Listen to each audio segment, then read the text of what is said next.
Web novels and web novel audiobooks are not the same.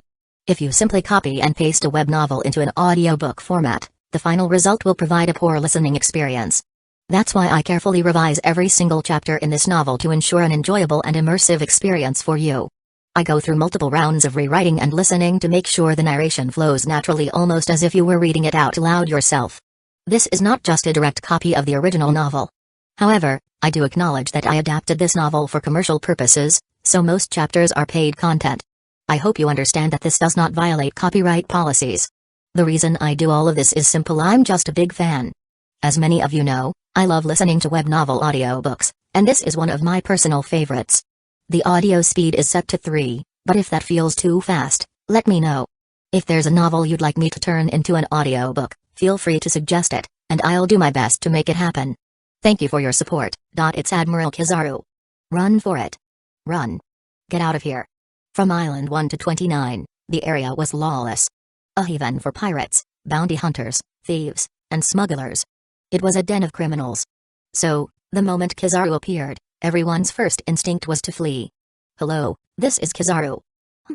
Strange. Kizaru muttered to his den mushi. One pirate, seeing Kizaru distracted, had a wild thought. If I take him down, I'll be famous.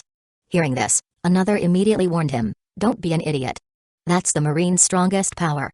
But the pirate, blinded by ambition, raised his gun and fired at Kizaru's head. Take this. Stop. His companion urged, knowing that angering Kizaru would spell doom. Bang. The bullet pierced through Kizaru's head. Only to pass harmlessly through. How strange.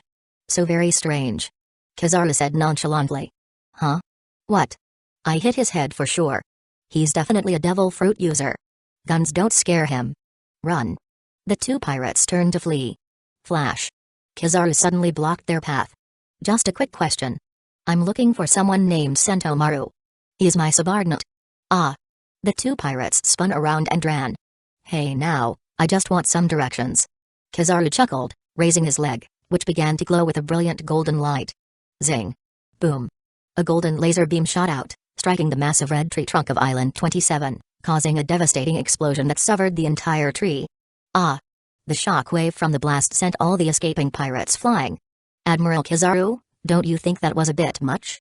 You can't just go around kicking down mangrove trees. Maybe Marine will pay for these damages.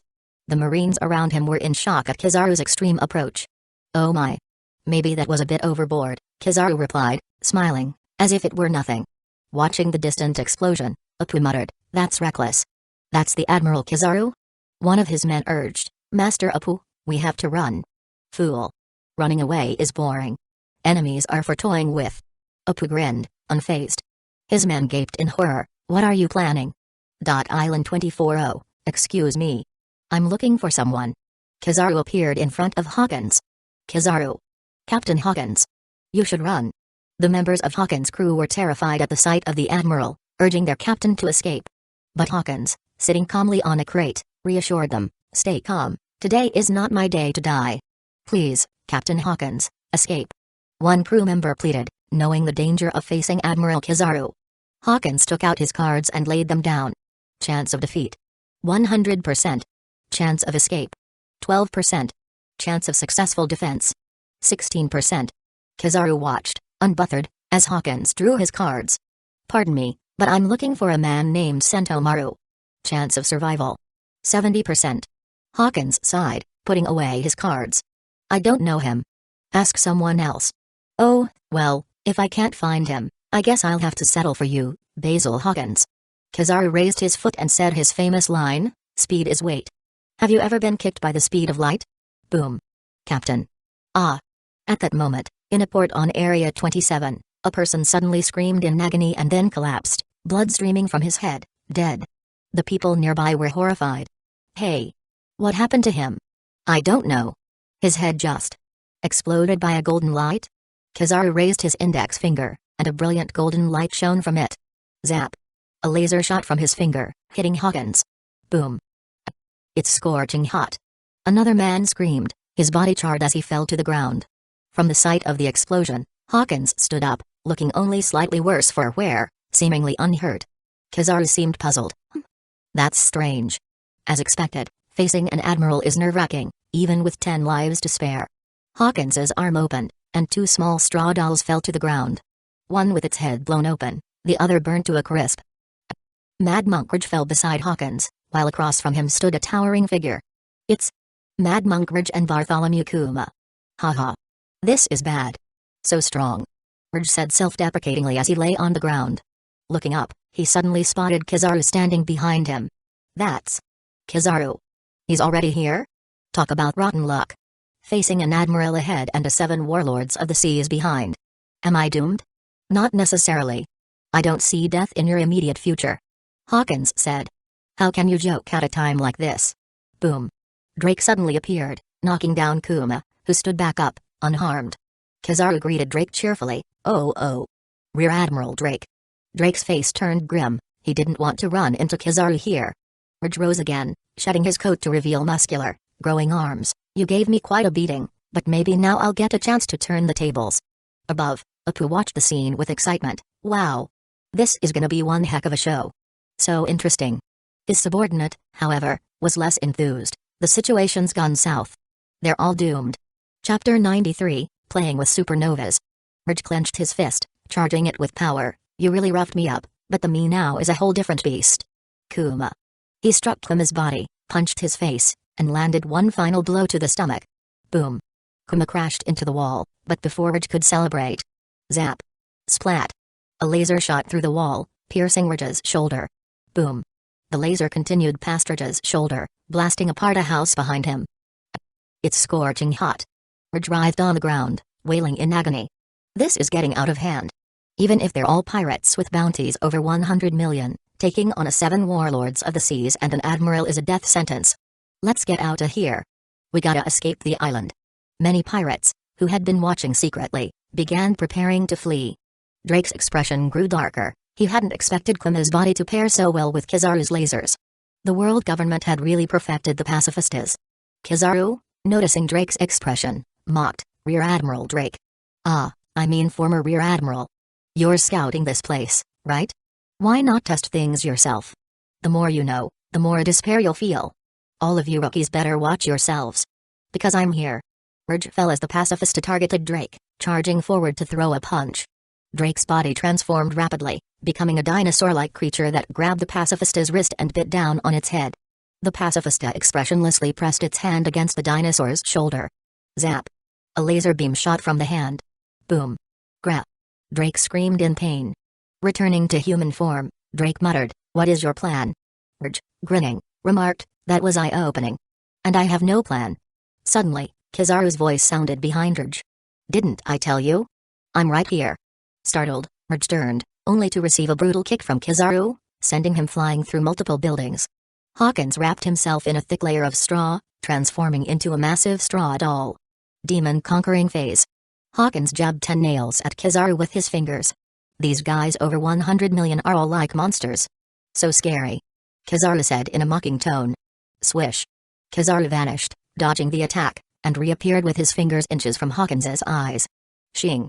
A dazzling golden light shone from his fingers. Ah! My eyes. I can't see. Hawkins screamed. After so much trouble getting here, you've done well.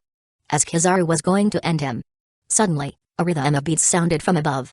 Everyone looked up to see Apu playing his body like an instrument. Sound slash. Slash. Kizaru's arm was cut off. Explode. Boom. Kizaru's body exploded, blowing into 2 parts on the ground. Oh, man. If you're so fragile, you don't deserve to be called the Mariner's top power. But hey, this was enlightening. Time for me to bolt. Bye-bye. Apu shouted as he fled, having dealt his blow. Kizaru's lower body stood up as his upper body reassembled from light particles, reforming without a scratch. Oh. That gave me a fright. Kizaru formed a golden mirror in his hand, shimmering with light. Yata no Kagami. Zap zap zap.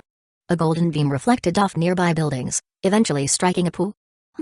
What's going on? So bright. Swish. Kizaru entered the beam path and instantly appeared before Apu. The sight of Kizaru up close left Apu stunned. Boom.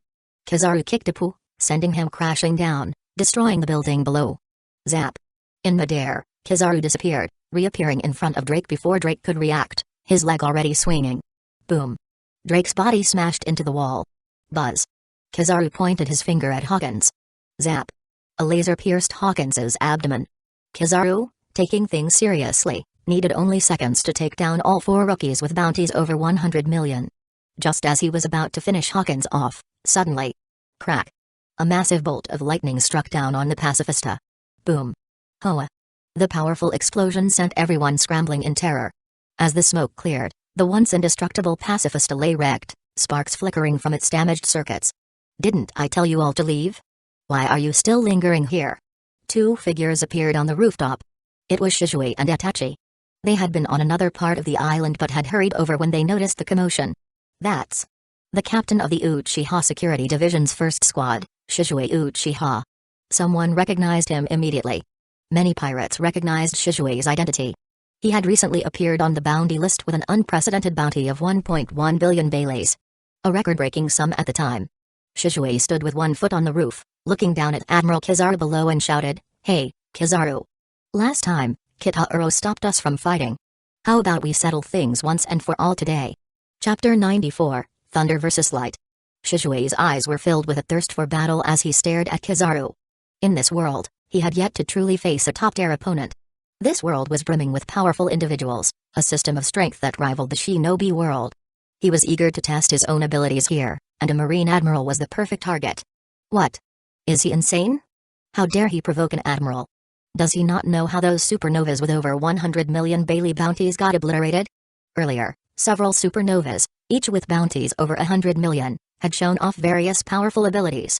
But the moment Kizaru got serious, he took them down in an instant. Not one of them stood a chance. This was the power of the world government's strongest force. Yet this young Uchiha had the audacity to directly challenge such a force. Sure, Shizue's bounty of 1.1 billion baileys was substantial, but it didn't make him a match for an admiral. Especially given how young he looked. Kizaru looked up at Shizue, his expression as nonchalant as ever. "Oh. So you're that Shizue Uchiha from Kitaro's security company." He waved a lazy hand, showing little concern. "It's because you attacked St. Charlo's that I had to step in. Your Uchiha security division is getting reckless, isn't it? You attacked St. Charlo's, Kitaro went after Rosrid and Sholria. Do you Uchiha have some grudge against the Celestial Dragons? What? Kitaro also attacked the Celestial Dragons?" Shizue and Itachi hadn't heard this yet. With all the cries on the island about the assault on the Celestial Dragons and the arrival of an admiral, Shizue had assumed it was just because of his actions. But now he found out Kitaro had attacked 2 of them. Shizue sighed in relief. He didn't want to bring unnecessary trouble to Kitaro. But if Kitaro was already causing problems himself, that was another story. Typical Kitaro, Shizue smirked. "We just found their disregard for life intolerable." "Well then," Kizaru replied coolly. "Since you're the ones who started this, you'll pay the price. After I deal with the 2 of you, Kitaro Uchiha will lose his right and left hands, and your little security company will be shattered." With a flash, Kizaru's body transformed into light, appearing right in front of Shizue and Itachi. He raised his leg to kick them, but Shizue and Itachi quickly dodged. Fire style, great fireball jutsu. Itachi swiftly completed a one-handed seal, releasing a massive fireball from his mouth. What? He can spit out fireballs? Is he a devil fruit user too? Kizaru lifted a finger, seemingly unconcerned. Zing. A laser beam shot out, piercing through the fireball and aiming directly at Itachi. Boom. The explosion from the fireball was followed by a secondary blast from Kizaru's laser. As the smoke cleared, Kizaru emerged, though part of his hair had been singed. This shocked the onlookers. Just moments ago, 4 supernovas hadn't been able to scratch him, yet this young Itachi Uchiha had managed to injure him, even if only slightly. For some, Itachi had merely been a shadow behind Kitaro Uchiha, and his 1.5 billion Bailey bounty seemed like a targeted response by the world government. Now they realized he was a formidable opponent in his own right, far beyond the supernovas. "Impressive," Kizaru commented, touching his singed hair. "You actually embedded armament hockey into the fireball. Now kids fight this deviously? Scary." Kizaru had attempted to phase out with his Logia powers but had been caught off guard when the fireball detonated with embedded hockey, giving him no time to fully evade. The crowd stared at Itachi in shock. "That kid's done for now," someone whispered. "Taking a direct hit from Kizaru? He is finished." But as the smoke dispersed, Itachi reappeared, shielded by a glowing orange skeletal ribcage surrounding his body. The ribcage had a faint crack, but it remained intact, clearly protecting him. Huh? Kizaru's face shifted, eyes locking onto the energy skeleton around Itachi. He remembered it well, On Anai's lobby, Kitahiro Uchiha had summoned something similar. It had expanded into a massive armored figure that had seized him, leading to injuries that only recently healed. The bone-like structure was the initial form of that same colossal entity. So, this power isn't unique to Kitahiro. Kizaru's expression turned serious, realizing the potential danger if this ability was Uchiha-wide. Suddenly, a streak of lightning appeared beside Kizaru, as Shizue materialized from it. Shizue raised his leg and kicked, forcing Kizaru to block hastily. Boom. The impact sent Kizaru crashing into a nearby building. What? No way. Admiral Kizaru was kicked away. People stared in astonishment. The resemblance of Shizue's lightning form to Kizaru's light-based abilities had not gone unnoticed. A Logia user, perhaps, murmured Hawkins, recognizing Shizue's abilities, now certain this was a clash of Logia powers. You young folks really don't respect your elders these days, Kizaru muttered, reappearing in a flash of light. Itachi, you're not yet adept with your Mangekyo Sharingan. Leave this guy to me, Shizue said, eyeing Kizaru intently. Understood. Itachi nodded, deactivating his Susanoo with a slight pant. Since unlocking the Mangekyo Sharingan, he had been training intensively under Kitahiro's guidance. Only through Kitahiro's teaching had he managed to activate Susanoo so quickly, otherwise, without a teacher, even someone as talented as Itachi might have taken months to reach this level. Itachi's enhanced physical abilities, thanks to breathing techniques, had mitigated some strain, but he still wasn't fully accustomed to Susanoo, which took a significant toll. The moment Itachi deactivated his Susanoo, Kizaru flashed beside him, ready to strike. Shizue, furious at Kizaru's attempt to target Itachi, unleashed a bolt of lightning that forced Kizaru to phase into light and evade, letting the lightning crash into a nearby building.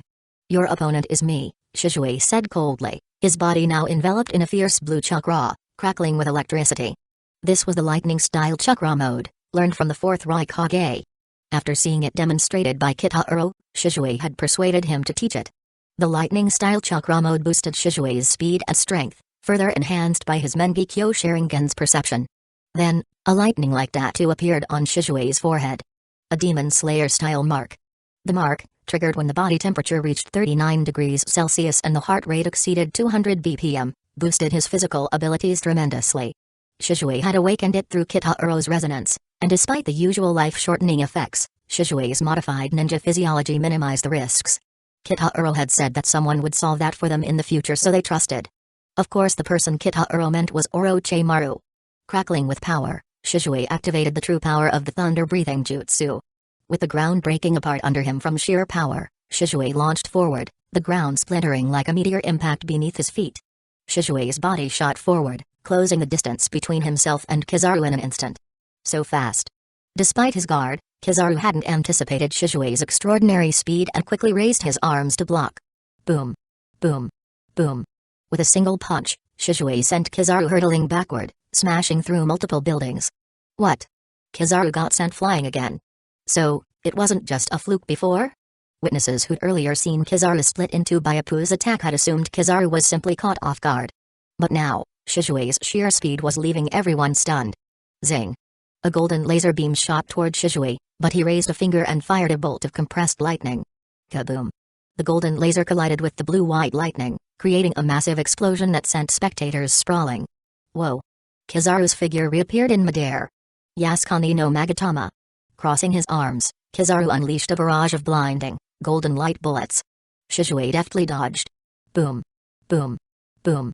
Each beam hit with terrifying force, demolishing the buildings around Shizue. He steadied himself on the branches of a redwood, his arm crackling with lightning as he swung it toward the sky. Elthor. Crack. A massive lightning bolt descended from the heavens, aimed at Kizaru, who was forced to stop his attack and dodge in a flash of light. Boom. The building beneath Kizaru was obliterated by the bolt, reduced to ash. Watching the battle, Hawkins, Urge, Drake, and Appu were all struck with awe. Too strong. This is just unbelievable. They could accept the Admiral's immense power, given the world government's reputation as the strongest force in the world. But Shizue Uchiha, rumored to be the second in command of the Uchiha Security Company, he appeared no older than 15. They'd been cautious upon meeting him, but hadn't expected him to be much stronger than themselves. Now, they were questioning everything. A bounty of 1.1 billion, was that high? Before, they would have said yes. But now, even 2.1 or 3.1 billion wouldn't seem like an overestimate. A youth able to match one of the world government's top forces, no. Going toe-to-toe with them. Was this the Uchiha Security Company's true strength? They were starting to see that the world was on the brink of gaining a new superpower to rival the world government. Whoosh, whoosh. Kizaru landed on an open field below, gazing up at Shizue, who stood on the branch above. This has gotten complicated. Initially, Kizaru hadn't thought much of Shizue Uchiha. His real target was Kitauro Uchiha. The last encounter with Kitauro had left Kizaru disgruntled. Being injured in his arm and splashed across newspapers worldwide had been a blow to his pride. He had come here to settle that score.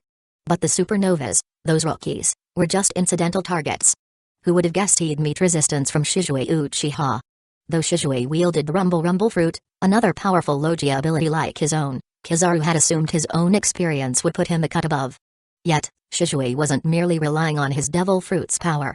Those lightning patterns across his forehead, the blue energy surrounding him. It didn't seem to be part of the Rumble Fruit's capabilities.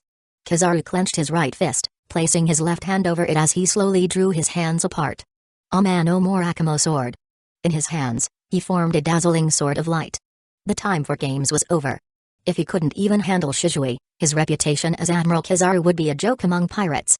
Seeing Kizaru wield his light sword, Shizue crouched on the branch, gripping his own blade's hilt. Crackle. Lightning surged around him, infusing his blade with rumble energy and chakra, forming a blue lightning blade. A light sword versus a lightning blade. Flash. Kizaru lunged at Shizue. Thunder breathing, first form, thunderclap and flash. Boom. With a powerful step, Shizue's force left a crater on the giant tree, sending him streaking toward Kizaru. As they clashed, Shizue unleashed his lightning blade in an instant. Clang. The golden sword and blue lightning blade collided. Boom. The impact sent a powerful shockwave outward. Ah! Spectators were blown away by the blast. But the majority stayed put, unwilling to miss such an intense battle. This was a fight of a lifetime. Zap. Zing. Golden light and blue lightning clashed, devastating everything in their wake. Suddenly, Shizue's lightning blade extended, slicing clean through one of the massive trees. The enormous trunk began to tilt, then slowly fell to the ground. Shizue decided to go all out. Shizue smirked. Then let's see if you can handle this. Without warning, Shizue's chakra erupted around him, a spiraling wave of blue lightning giving form to a giant Susanoo. Its towering figure was wreathed in crackling electricity, each line of armor blazing with the intensity of a thunderstorm. This Susanoo was unlike any other. Empowered by Amaru. Lightning arced along its blade as it lifted its colossal sword. Kizaru's gaze narrowed as he raised his arm, particles of light beginning to gather and crystallize around his fingertips, transforming into a pulsating sphere of golden light. Yasukani no Magatama, he whispered, firing off a barrage of light bullets that hurtled towards the lightning-clad Susanoo with blinding speed. The Susanoo moved with surprising agility, sweeping its sword through the air and deflecting Kizaru's light projectiles. Each deflected beam sizzled through the air, scorching the surrounding buildings and leaving trails of light. But Kizaru was just getting started. He raised both hands, summoning an even larger orb of golden light, crackling with lethal energy. Shizue took a deep breath, feeling the rhythm of his heartbeat align with the crackling hum of his lightning. First form, thunderclap and flash. Godspeed. In an instant, Shizue disappeared from within his Susanoo, moving so fast that the Susanoo itself seemed to vanish for a split second. To the untrained eye, it looked as though Shizue had become one with his lightning, a blinding streak that shot toward Kizaru. Kizaru barely had a second to react. He transformed into light, his body becoming intangible, but Shizue's enhanced senses and Sharingan anticipated the move. Shizue's hand erupted in a swirling chidori, lightning sparking from his arm as he moved straight through Kizaru's light form. The two of them was so fast that no one was able to even see their shadows. But Kizaru wasn't finished yet. He grimaced, golden light gathering in his palms as he raised his arms to the sky. It seems I need to get serious. His voice boomed as a massive column of light formed above him, blinding and brilliant, brighter than the midday sun. Sacred light burst. The light expanded, forming a massive sphere in the sky that descended toward Shizue with terrifying force. Shizue looked up, his Sharingan spinning as he braced himself, his Susanoo reforming around him in a protective stance. The Susanoo's eyes glowed fiercely as Shizue channeled every ounce of power he had, combining the strength of the Amaru-empowered Susanoo and Lightning Devil Fruit into his next attack. Raising his hand, he gathered an immense bolt of electricity, compressing it until it was a small, blindingly white sphere. With a roar, he thrust his hand forward, releasing the attack in a massive, jagged bolt of lightning aimed directly at Kizaru's incoming light. The two attacks collided midair, creating a cataclysmic explosion. Light and lightning intertwined, twisting and clashing in a violent vortex that illuminated the entire battlefield, as if the heavens themselves had cracked open. The shock wave flattened everything in its radius, a roaring maelstrom of energy that seemed to defy the laws of nature. Shizue gritted his teeth, feeling the strain of maintaining his Susanoo and channeling so much power at once. The clash continued, each second feeling like an eternity as his lightning and Kizaru's light wrestled for dominance. Finally, with a blinding flash, the explosion reached its peak, sending both combatants flying backward. Shizue's Susanoo flickered, and he barely managed to land on his feet, breathing heavily, his chakra reserves severely depleted. Across the field, Kizaru was similarly battered, his golden armor cracked and his once mockingly calm demeanor gone. They stared at each other, each acknowledging the other's strength with a silent respect. Chapter 95, Conqueror's Hockey. Island Number 1. The battle between Kitahiro Uchiha and Rayleigh had reached a fever pitch. From the very start, Rayleigh kept escalating his attacks, each strike more forceful than the last. Yet, no matter how much strength he poured into his punches, even to the point of his fists smoking, Kitahiro seemed unaffected. When struck, he would be sent flying but would immediately get back up, rushing to continue the fight. Kitahiro often chose to meet Rayleigh's blows head-on, without even bothering to use armament hockey for protection. Several times, Rayleigh felt he might genuinely kill his opponent with a single punch, only for Kitahiro to bounce back, unscathed and energetic.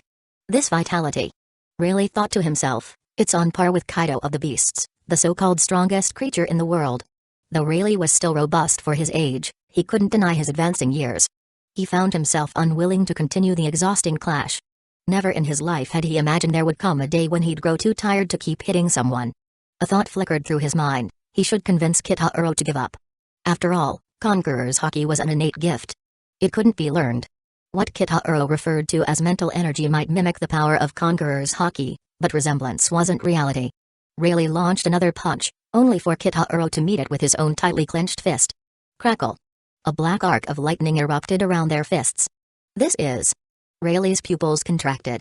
As a master of Conqueror's Hockey, he immediately recognized what this phenomenon signified. But how is this possible? Rayleigh infused his fist with even more Conqueror's Hockey and struck again. Crackle crackle. This time, the black lightning surged more vividly. Boom. A shockwave rippled outward, causing the ground to tremble. Watching from a distance, Boa Hancock widened her eyes in disbelief. This can't be true. That's Conqueror's Hockey. Rayleigh's final strike confirmed it. Kitahiro had indeed learned Conqueror's Hockey. Stunned, Rayleigh stopped attacking, his mind reeling. Meanwhile, Kitahiro closed his eyes, deeply attuning himself to the unique shift in his mental energy. He was right.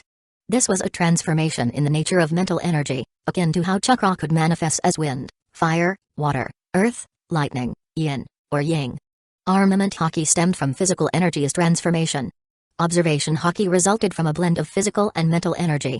Conqueror's Hockey, however, was purely the transformation of mental energy. The hardest part was crossing the threshold.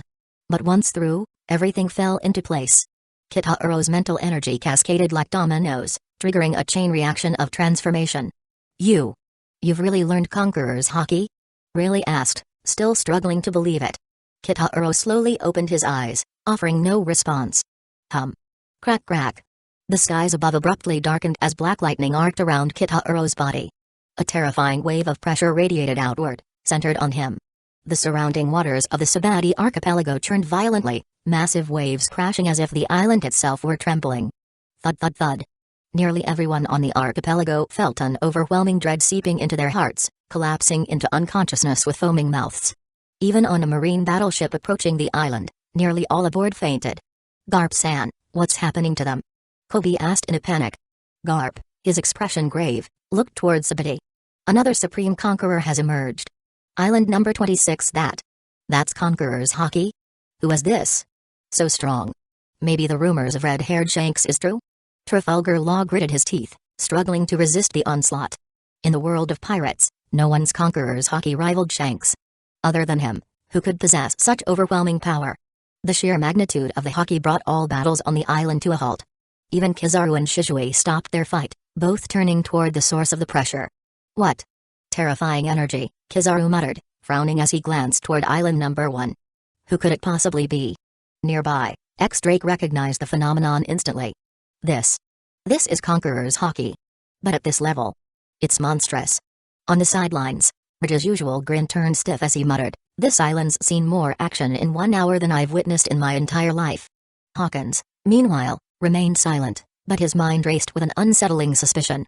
The island fell into silence as Kitahuro retracted his overwhelming aura, restoring calm to the area. Turning to Rayleigh, Kitahuro bowed slightly. "Thank you, Rayleigh-san. Without your guidance, I wouldn't have mastered this so quickly." Rayleigh waved a hand dismissively. "It's not my doing. It's your talent. Honestly, if I hadn't seen it with my own eyes, I wouldn't have believed someone could actually learn Conqueror's Haki. You've broadened my horizons." Smiling, Kitahuro replied, "Even so, I owe you my thanks. If you ever need anything, please contact the Uchiha Security Company.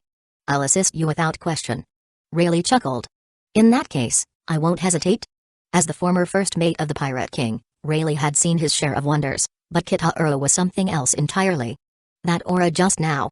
It rivaled his. What kind of change would this young man bring to the world? Soon after, Kitahuro and Hancock arrived at island number 24, where Kizaru and Shizue's battle had paused. "Uchiha. Kitahuro." Kizaru muttered cautiously, his usual indifference replaced by wariness. Any thoughts of reclaiming pride had evaporated. "Do you still wish to fight?" Kitahuro asked as he approached. Raising his hands in surrender, Kizaru replied without hesitation, "I surrender." From afar, the watching supernovas were dumbfounded. That's Admiral Kizaru. Did he just surrender before the fight even started? "TCH, no point sticking around," Hawkins muttered. "If we don't leave now, we won't leave at all." As the Uchiha departed, the Marines gathered cautiously around Kizaru. "Admiral, are we just letting them go?" one brave soldier asked. "What's the alternative?" Kizaru replied with a shrug. "You want to try stopping them yourself?" Faced with the absurdity of their predicament, no one dared reply. Chapter 96, Future Plans. Kizaru couldn't help but think of the Uchiha. He already fought Shizue Uchiha. Knowing his power, then there was Kitahuro Uchiha's swordsmanship, and the massive, godlike entity that the three Uchihas summoned had left a deep impression on him. He couldn't remember the last time he had been in such a bad state. And then finally Itachi Uchiha, the youngest of them, already capable of such advanced techniques, having the same amazing power like the rest of them. Could there be a clan full of people like them? Kizaru was thinking. It'll be truly scary. And that Kitahuro, he became so much stronger than last time I met him. If Kitahuro had chosen to attack earlier, he would have turned tail and run without hesitation. As he himself had said, he was just a hired worker. There was no need to risk his life over something so trivial. The others, seeing Admiral Kizaru's blatant nonchalance, dared not press the issue. After all, he was an admiral. "Well, since I'm already here, it'd be irresponsible to leave without doing anything. Let's wipe out all the pirates on the island," Kizaru declared. "Yes, sir." After returning to their ship, Kitahuro immediately activated the Flying Thunder God technique. Swoop. The massive warship vanished in an instant. When it reappeared, it was already docked at the harbor of Amazon Lily. Lady Hancock and Lord Kitahuro have returned. The bustling harbor erupted in cheers at the sight of the enormous warship.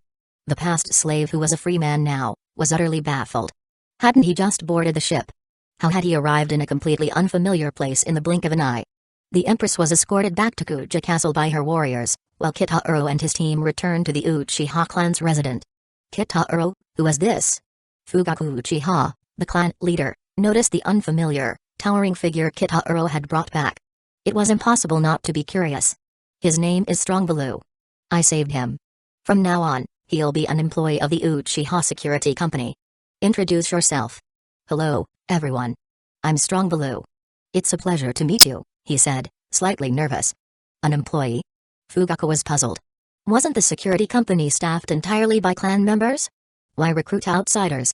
Noticing Fugaku's confusion, Kitahuro explained, "I plan to expand the Uchiha Security Company. Our clan alone is too small to compete with other major powers. Also, in the future I will establish an Uchiha alliance for future plans. I aim to keep the core leadership within the family but invite others to join, including warriors from Amazon Lily. This way, as our operations grow, we can assign people to oversee various regions of the world." Fugaku nodded, approving of Kitahuro's vision. He understood that the power of a single clan was limited. After all, what made Hidden Leaf Village strong wasn't just one family's effort but the combined strength of all clans and ordinary shinobi. "What's your next plan?" Fugaku asked. "I intend to establish a country to be our second headquarters and to build the future alliance there." "A country and alliance?" Fugaku was stunned by Kitahuro's ambition. He had thought the plan was merely to expand the company, but Kitahuro had set his sights much higher. "Kitahuro, Founding a country is incredibly challenging. I know it's difficult, Kitahiro replied calmly, but this is a step we must take. Since it's inevitable, why not plan ahead? A security company is good, but it's still just a company. Even if it reaches the level of the umbrella corporation, it's still a business. True power lies in establishing a country. To ensure the Uchiha clan's legacy lasts forever, the best path is to have a country. It wasn't hard to conquer a country. With Shishui's abilities, he could easily take over a country, but that wouldn't suffice. Seizing a country would only make them thieves in the eyes of others. Crocodile had nearly succeeded in his plans to usurp the Alabasta kingdom, only for Luffy to ruin everything. Doflamingo, however, was a success story. He flawlessly stole the throne of Dressrosa. Kaido controlled Wano from the shadows, and the other 4 emperors also held territories in the New World. But what belonged to others would never truly be yours. Cities like Water 7 were merely partnerships for Kitahiro, primarily for funding. And funds were best used when spent. He intended to establish a country similar to Hidden Lee Village but without a daimyo in control. This would be a country where he was the undisputed leader. And founding a country was just the first step in his grand plan. Kitahiro's ambition was to elevate the Uchiha clan to a 1,000-year legacy, even if it meant clashing with the world government. When he attacked the Celestial Dragons earlier, it wasn't because he hated them. Did he truly despise the Celestial Dragons? Yes, but not really. It was like in his past life. Many people hated arrogant rich kids, but the truth was, they didn't hate them, they hated not being one of them. Who wouldn't want to live a carefree life of luxury, surrounded by wealth and comfort? Kitahiro was no different. In his past life, his dream had been to save up $1 million and live off the interest, free from the grind of work. Unfortunately, reality had crushed that dream. Saving $1 million was a fantasy when rent alone was a struggle. So no, he didn't hate the Celestial Dragons, he simply hated that he wasn't one of them. This was just a metaphor. He didn't truly want to become a Celestial Dragon. He wanted the Uchiha clan to hold the same status and power as the Celestial Dragons. Since those who slay dragons inevitably become dragons themselves, why not aim to be the dragon from the start? Kitahiro, no matter what you decide, the clan will support you, Fugaku said, his own ambition reignited by Kitahiro's words. Fugaku had his aspirations. He had once dreamed of leading the Uchiha to power, even contemplating a coup in Hidden Lee Village. But after the Nine Tails incident, the village had found every excuse to marginalize the Uchiha, forcing them to consider rebellion. If Kitahiro succeeded in founding a country, the Uchiha clan would become royalty. Kitahiro inquired about the clan's progress. The members were training hard, and most elite clansmen had mastered total concentration breathing, maintaining it around the clock. This significantly enhanced their physical capabilities, benefiting their swordsmanship, taijutsu, and hockey training. After assessing the clan's situation, Kitahiro returned to his quarters. Tonight, he wouldn't visit Kuja Castle, leaving Hancock to spend the night alone. There was an issue he had postponed long enough, and it needed resolving. Long time no see. Have you forgotten who you are? Mizunkibutsuji. Chapter 97, Mizunkibutsuji. Thud. Thud. Thud. Kitahiro summoned 3 identical shadow clones. Don't let anyone disturb me, he instructed. The clones nodded and formed a protective perimeter. Sitting cross-legged, Kitahiro closed his eyes, steadied his mind, and swiftly formed hand seals. When he opened his eyes again, he found himself in a dark, eerie space. The ground resembled water, and before him stood a cage. The moment he appeared, clang, clang. The sound of chains echoed, and soon, a figure almost identical to him emerged from the shadows of the cage. The only difference was its feral, beast-like eyes. You! Let me out, you thief! The figure roared, its face twisted with rage as it slammed against the bars. Kitahiro regarded it calmly. Long time no see. Have you forgotten who you are? Mizunkibutsuji.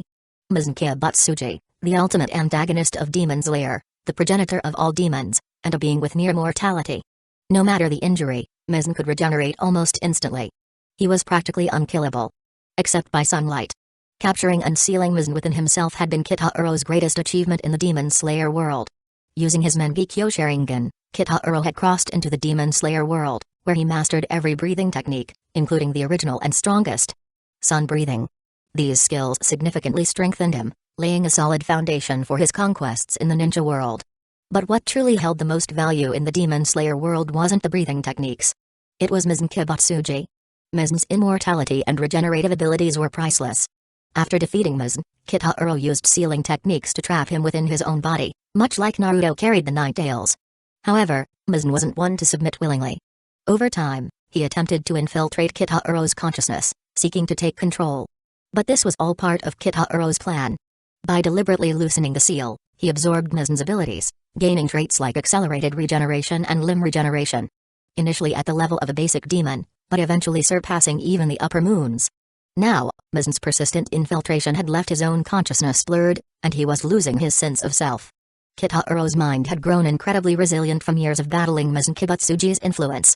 This was the primary reason why, despite Mizen pouring so much of his power into the attempt, he could never fully take over Kitaro's body. It was similar to Orochimaru's attempt to possess Sasuke, only for Sasuke to turn the tables and absorb his abilities instead. Even so, Mizen's lingering presence was a potential threat Kitaro disliked having within himself. He had long been determined to eradicate Mizen completely, seizing all of his power for himself. Initially, Kitaro planned to wait until Itachi awakened his Mangekyo Sharingan. Using the Tsukuyomi, he intended to kill Mizen gradually over time. However, while Itachi had now achieved this milestone, his current mental strength would take an unfathomable number of years to fully destroy Mizen. Kitaro had even considered keeping Mizen sealed forever, ensuring he was no longer a danger. But everything changed the day when he mastered Conqueror's Haki, a form of spiritual power focused on mental dominance.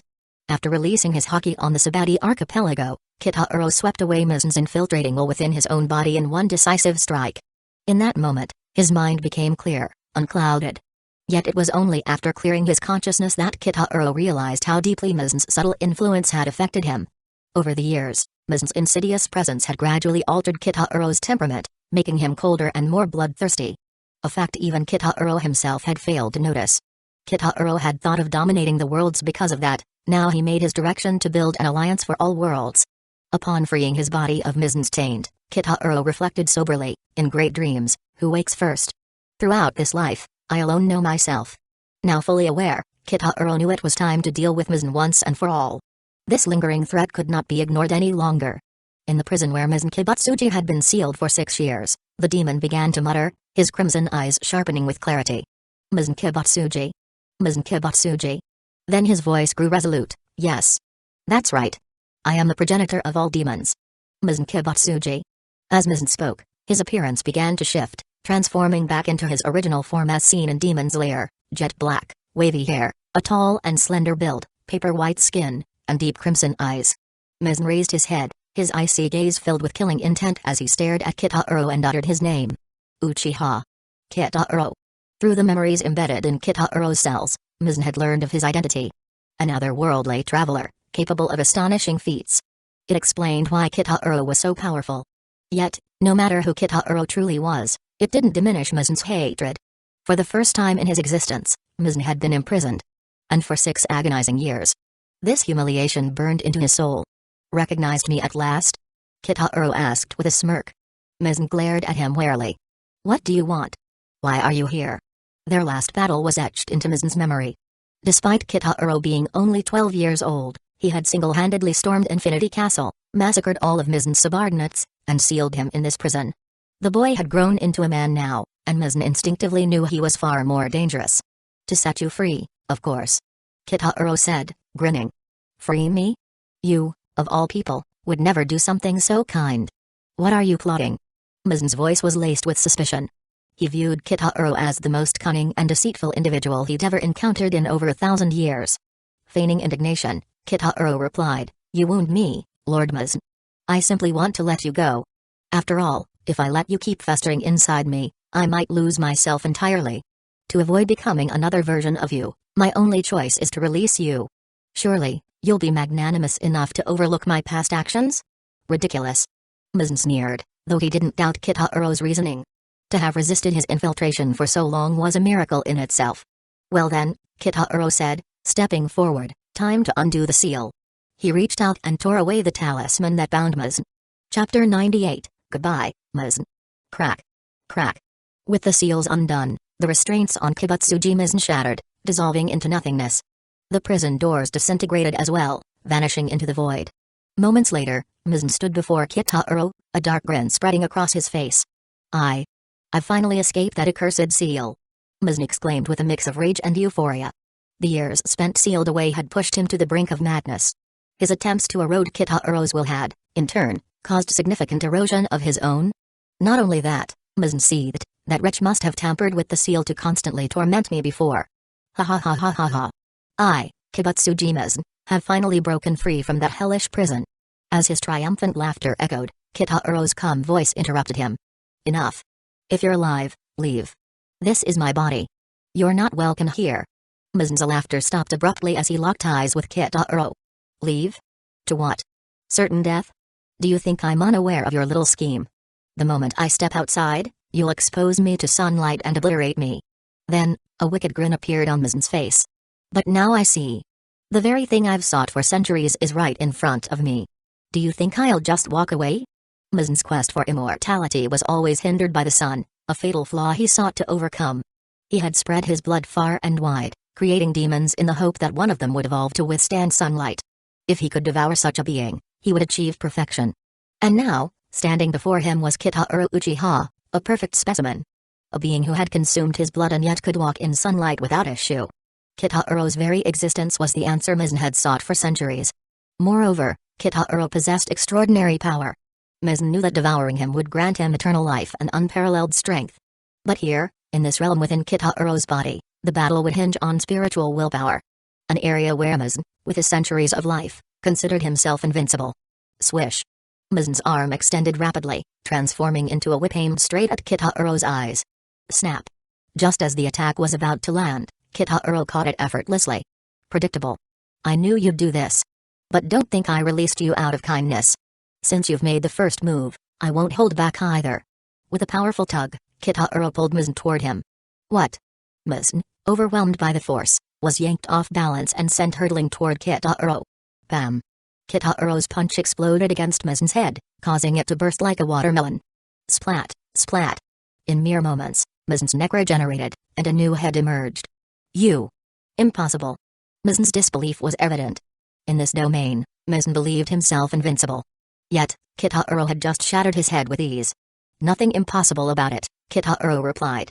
When I was 12, I sealed you away. Beating you now is hardly a surprise. And don't think the memories you've seen are real. What you've witnessed is merely what I allowed you to see. As an Uchiha, Kitaro excelled in illusions. While he couldn't cast infinite Tsukimi like Kaguya, ensnaring Mizen in a personal genjutsu was child's play. You mean everything was fake? Kitaro smirked, licking his lips. I know you want to devour me. The feeling is mutual. I want to devour you too. Let's end this. If you can't kill me, you'll never leave this prison. Then I'll kill you and take everything you possess. Mizen's voice was icy as he activated his full combat form. 9 tendrils sprouted from his back, and 8 more extended from his legs. His ultimate battle state. Though he suspected Kitaro had ulterior motives, Mizen had always intended to devour him. Now, their battle began within this mental realm. Kitaro channeled his Conqueror's Haki, attempting to imbue his limbs with it. In this spiritual world, Conqueror's Haki was his only weapon. The recent mastery of this power was precisely why Kitaro dared to confront Mizen here.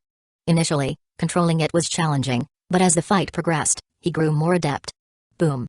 With a devastating punch, a massive shockwave erupted from Kitaro's fist. Crash. Og. Mizen screamed in agony as his body exploded. But almost instantly, he regenerated. What is this power? Mizen's voice trembled with fear. It was a sensation he hadn't felt since his battle with Yoriichi. An overwhelming threat to his very existence. It's the power that will kill you, Kitaro replied coldly.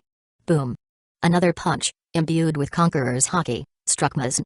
The sheer force left him nowhere to hide. Ah! Mizen's body exploded again, and he howled in pain as the shockwaves wreaked havoc. Each time he regenerated, Kitaro attacked, wearing him down. Time passed. Mizen's once indomitable body could no longer recover. Emaciated and frail, he resembled a withered husk. Kitaro smirked as he delivered the final blow. Goodbye, Mizen. Chapter 99, Immortal. Buzz. A terrifying wave of Conqueror's Haki erupted from Kitaro's body. Crack. Crack.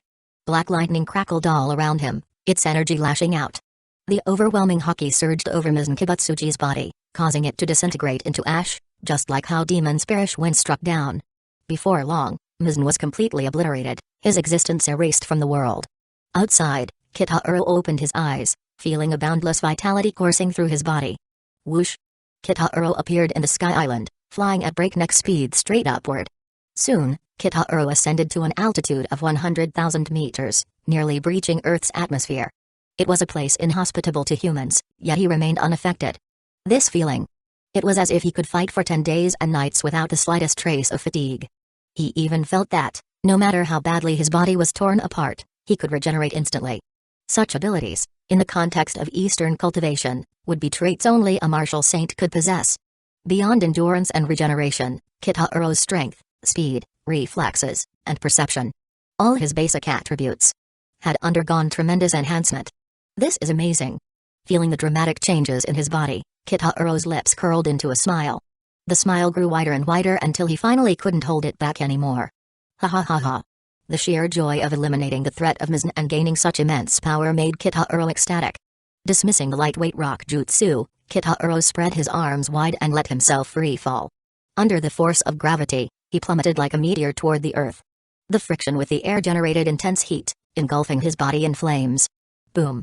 Kitaro crashed into the ocean, creating a massive shockwave that sent towering waves surging outward. Moments later. Splash. A figure burst out from the water. Kitaro's clothes had completely burned away during the descent, leaving him unbound.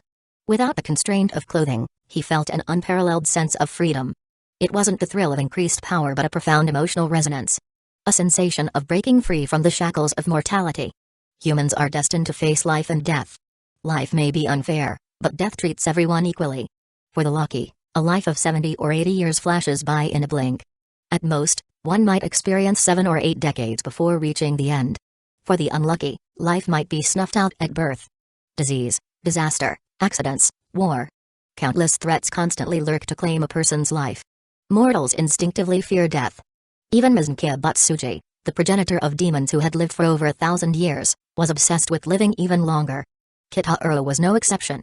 Eternal youth, immortality, indestructibility. These were pursuits shared by countless individuals. Now, he had achieved it. The shackles of mortality no longer bound him. No virus or illness could harm him. He could soar through the skies, burrow into the earth, and swim freely in the oceans. In the context of a cultivation novel, he would undoubtedly be considered an immortal. With such a monumental gain, how could he not feel joyous and exhilarated? Whoosh! Kitaro vanished, reappearing moments later in the Empress's private chamber. At that moment, the Empress Hancock lay sleepless in her bed, longing for Kitaro's presence. She realized she couldn't imagine being apart from him anymore.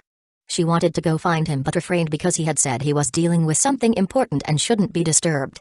She wondered when he would return. Whoosh! Kitaro suddenly appeared, startling her. Before she could react, she found herself on the bed beneath him. Soon, the room was filled with sounds that made one's face flush and heart race. The sounds continued for a long time before finally subsiding. Though the Empress didn't know what had happened, she could sense that her man was exceptionally happy tonight. Happier than she had ever seen him before. Although she didn't know the reason, seeing her man so joyful filled her heart with happiness too. The next morning, sunlight filtered into the Empress's bedroom. Kitaro woke up feeling more energized than ever. The battle in his spiritual realm had drained him, but a single night of rest was enough to restore him completely. Lady Hancock. Lord Kitaro. A stranger has infiltrated the island. The Guardian warriors have captured him and placed him in custody. Hearing Kitaro stirring, Gloriosa entered to report. Kitaro and the Empress living in Kuja City had become a common sight. The islanders had already came to regard them as equals in status. Hancock murmured softly, still recovering from the previous night's conquest. I understand. Hancock is a bit tired right now, so don't disturb her. I'll handle it, Kitaro replied with a smile. Yes, my lord. Gloriosa admired Kitaro deeply. As expected of Lord Kitaro, even a woman as mighty as the Empress couldn't keep up with him. Truly a man among men. After dressing, Kitaro followed Gloriosa to the prison. There, he was greeted by a familiar face. The protagonist of One Piece, Monkey D. Luffy. Seeing him, Kitaro suddenly remembered, had the story already reached the point where Luffy arrived on Amazon Lily? In the original anime, Luffy had landed here, stumbled upon the bathing Empress, and eventually won her heart. But now, things were different. The Empress was already his woman, his lover. It's you. Luffy was equally shocked to see Kitaro. Wasn't he supposed to still be on Sabati Archipelago? How had he arrived here so quickly? Lord Kitaro, do you know him? Gloriosa asked. Yes, I do. Release him, Kitaro replied with a nod. Chapter 100, Ace. Thanks a lot. You've really helped us out again. Luffy expressed his gratitude to Kitaro. How did you even get here? I'm not really sure. Some big, fat guy slapped me, and I went flying. Just flew and flew until I landed here. Where is this place, anyway? They had encountered a massive, powerful man on the island earlier. This wasn't the first time they'd met him. He had appeared back during the Thriller Bark incident. To make matters worse, they had also run into Admiral Kizaru. It was then they truly understood the terrifying strength of an admiral. Facing near certain annihilation, that same big guy suddenly sent them flying. Luffy didn't understand why the man had done it, but thanks to him, they had survived. This is Amazon Lily, located in the Calm Belt on the Grand Line, Kitahuro explained. The Calm Belt? Isn't that where all those giant sea monsters live? Despite being naive, Luffy knew enough about the world to understand the layout of the Grand Line, flanked by the Calm Belts on either side. When they accidentally entered the Calm Belt on their way to the New World, they were nearly wiped out by the terrifying creatures there. The experience left Luffy with a deep fear of the area, and he never wanted to return. Yet somehow, here he was, far from the Sabati archipelago. Yep, tons of monsters around here. Most people can't reach this island. Could you lend me a ship to leave? I made a promise to my crew. I have to find them. Sure, Kitahuro agreed without hesitation. The speed of his response left Luffy stunned. Really? Awesome. You're such a good guy. Thank you so much. You've helped us so much already. I don't even know how to repay you. Luffy knelt and bowed enthusiastically before Kitahuro, clearly overjoyed. Kitahuro smiled, helping him up. No need for thanks. I'm just doing what little I can. But let me be clear. I don't see myself as a good person, nor do I aspire to be one. Being good means sacrificing your own interests for the sake of others, and I won't do that. As long as my interests aren't affected, I'm willing to extend goodwill to anyone. But if we ever find ourselves at odds, I'll choose my own interests without hesitation. Though Kitahuro liked Luffy as a character in the anime, things were different now. In the real world of the anime, everything was interconnected.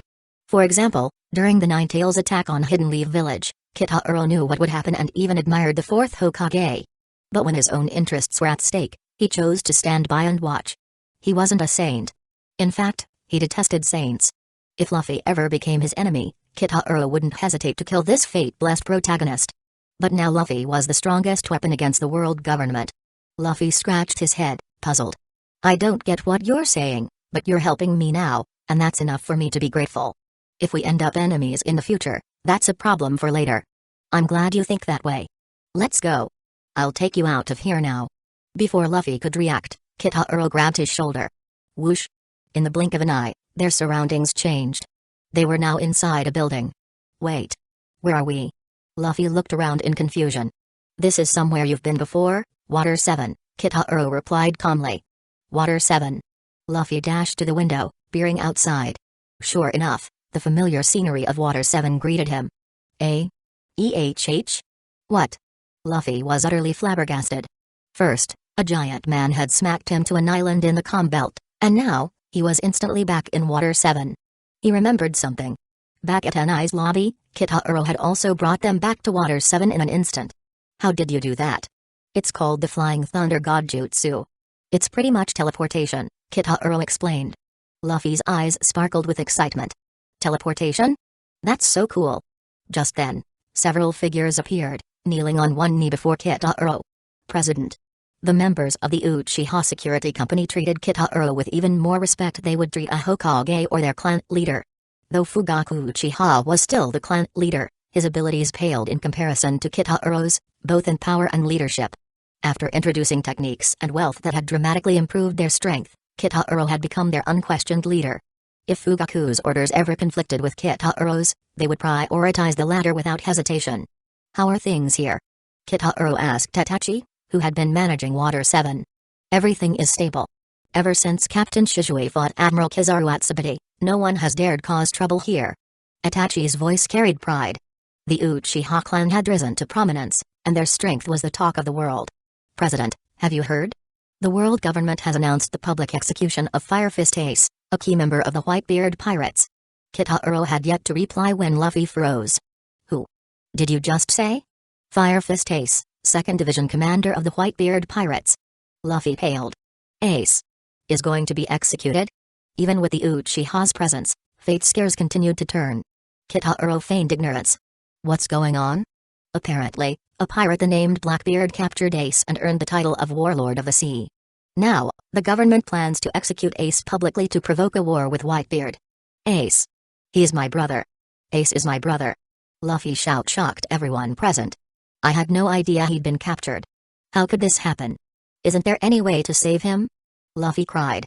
If Whitebeard wins the war, there might be a chance, Kitaro replied calmly. Where is the execution happening? Luffy asked, desperate. The plaza at Maniford, the Marine headquarters. It's in 1 week, Itachi replied. 1 week? But it takes over a week to reach Sabati from here. I won't even see my crew before Ace is executed. How long would it take to reach Ace? If you sail, at least 4 days, Itachi answered. 4 days. That's still time. Luffy pulled out a piece of paper from his hatband. Ace's Vivre card, which pointed toward its owner and indicated their life force. The card had shrunk dramatically, now a fraction of its original size. Ace gave me this so I could find him if I needed help. But now, it's my turn to save him. Turning to Kitaro, Luffy bowed deeply. Thank you for everything, but I need to go now. I have to save Ace. Wait. Luffy paused as Kitaro tossed him a scroll. What's this? If you can't get into Impel Down, open it, Kitaro instructed. Luffy nodded and stored the scroll. After bowing once more, he took off, determined to save his brother. Watching Luffy leave, Kitaro thought to himself, this will be the last time I help you. A farewell to my childhood memories. BRRR. BRRR. Shortly after Luffy left, the company's Den Mushi rang. Itachi answered, and the snail transformed to display the face of Sengoku, Fleet Admiral of the Marine. I am Sengoku, Fleet Admiral of the Marine. I need to speak with your president, Kitaro. Taking the call, Kitaro raised an eyebrow. What a surprise. To what do I owe the honor of a call from the Fleet Admiral? I assume you've seen the news. The world government is summoning all warlords of the sea to Maniford. This is a condition of their title, and failure to comply means losing their status.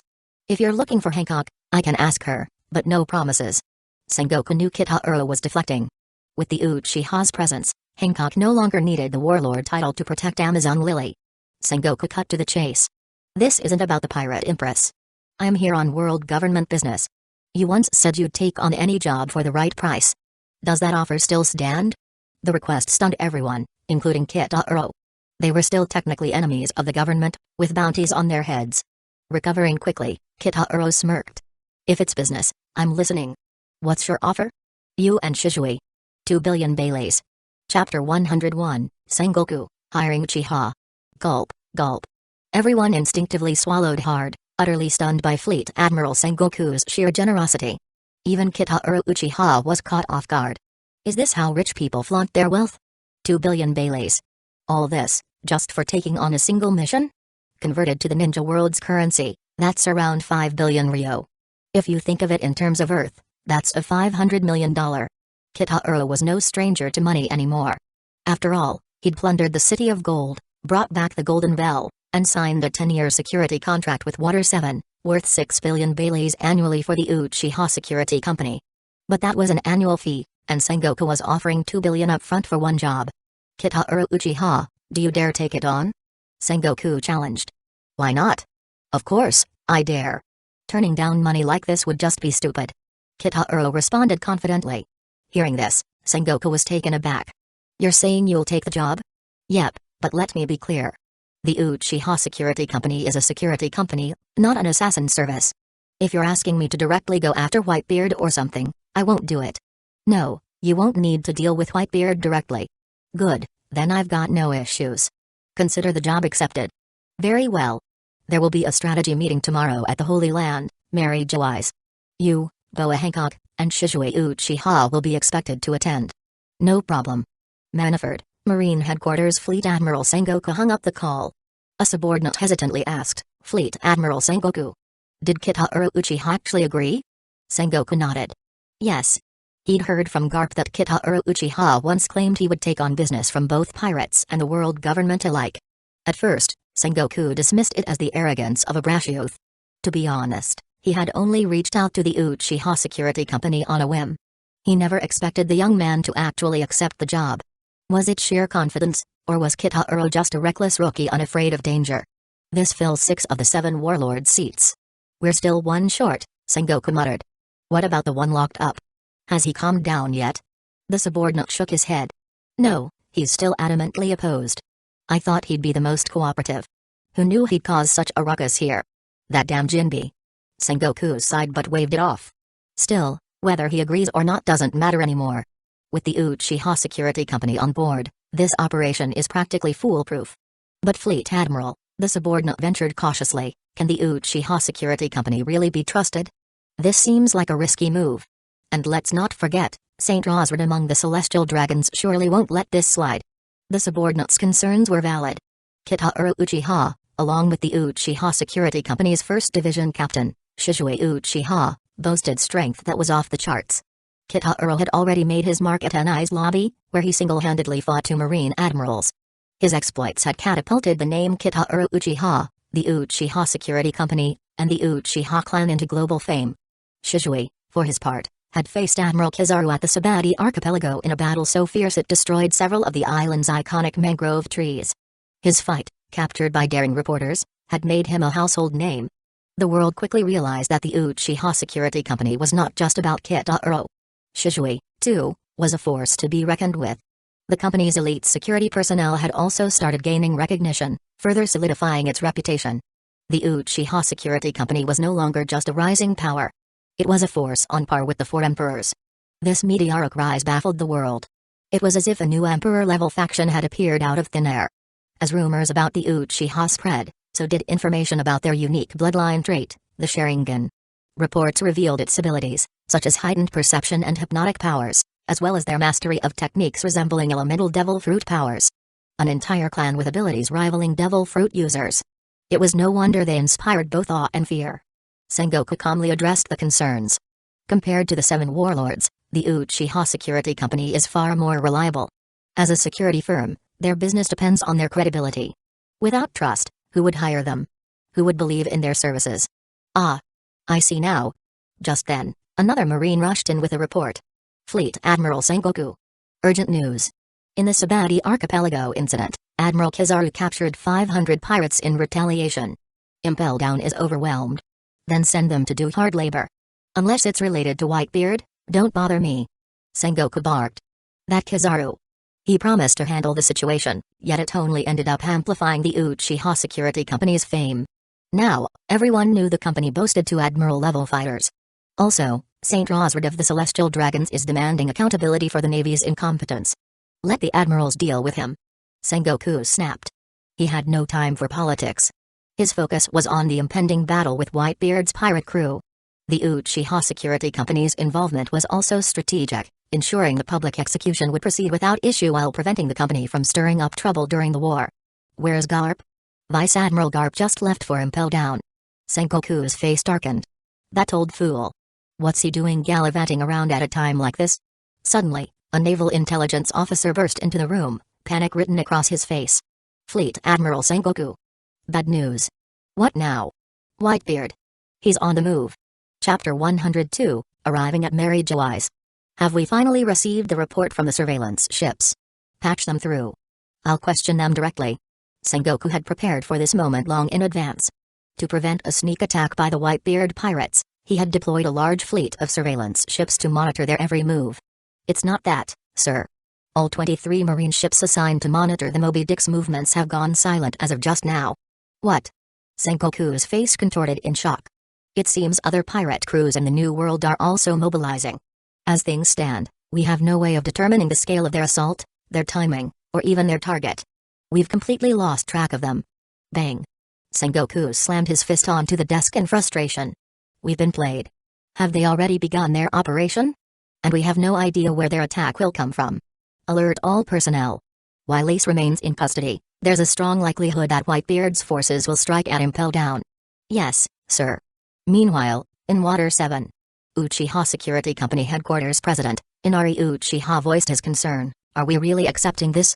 The world government might not have good intentions. Kitaro chuckled. Since when do you turn away customers in business? It doesn't matter if their intentions are good or bad. We just need to do our job well. The Summit War, huh? Even if Sengoku hadn't invited him, Kitaro had planned to attend. He wouldn't miss such a legendary battle, one that was a defining moment in One Piece. Being hired under legitimate pretenses, though, was a convenient way to join the fray. More importantly, he had his own reasons for going. Kitaro couldn't help but reflect on the irony. He'd only just sent Luffy on his way, and now fate had arranged for their paths to cross again so soon. Life's unpredictability couldn't have been clearer. Still, he wouldn't show Luffy any favoritism. They'd only met a few times and weren't close.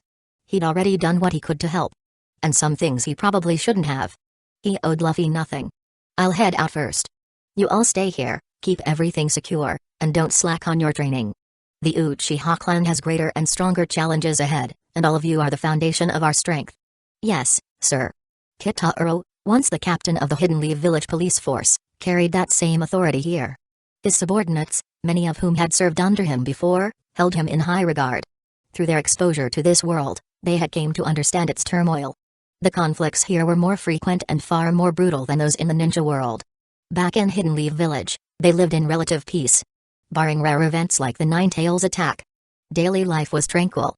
But this world was different. Peace was non-existent. Both pirates and the Marines had their darker sides, and the entire world was steeped in chaos. In such a world, survival depended on overwhelming strength. With a flash, Kitaro used the Flying Thunder God technique to return to Amazon Lily. He informed everyone about the world government's request. The Uchiha clan raised no objections. The commission's substantial reward could have covered the clan's expenses for an entire decade. As shinobi, they were accustomed to missions. Rejecting one with such high stakes would have been unthinkable. Hancock also agreed to accompany Kitaro. As a warlord of the sea, failure to answer the summons would mean forfeiting her title. Though she no longer needed the title to protect Amazon Lily, she agreed to go primarily because Kitaro was going.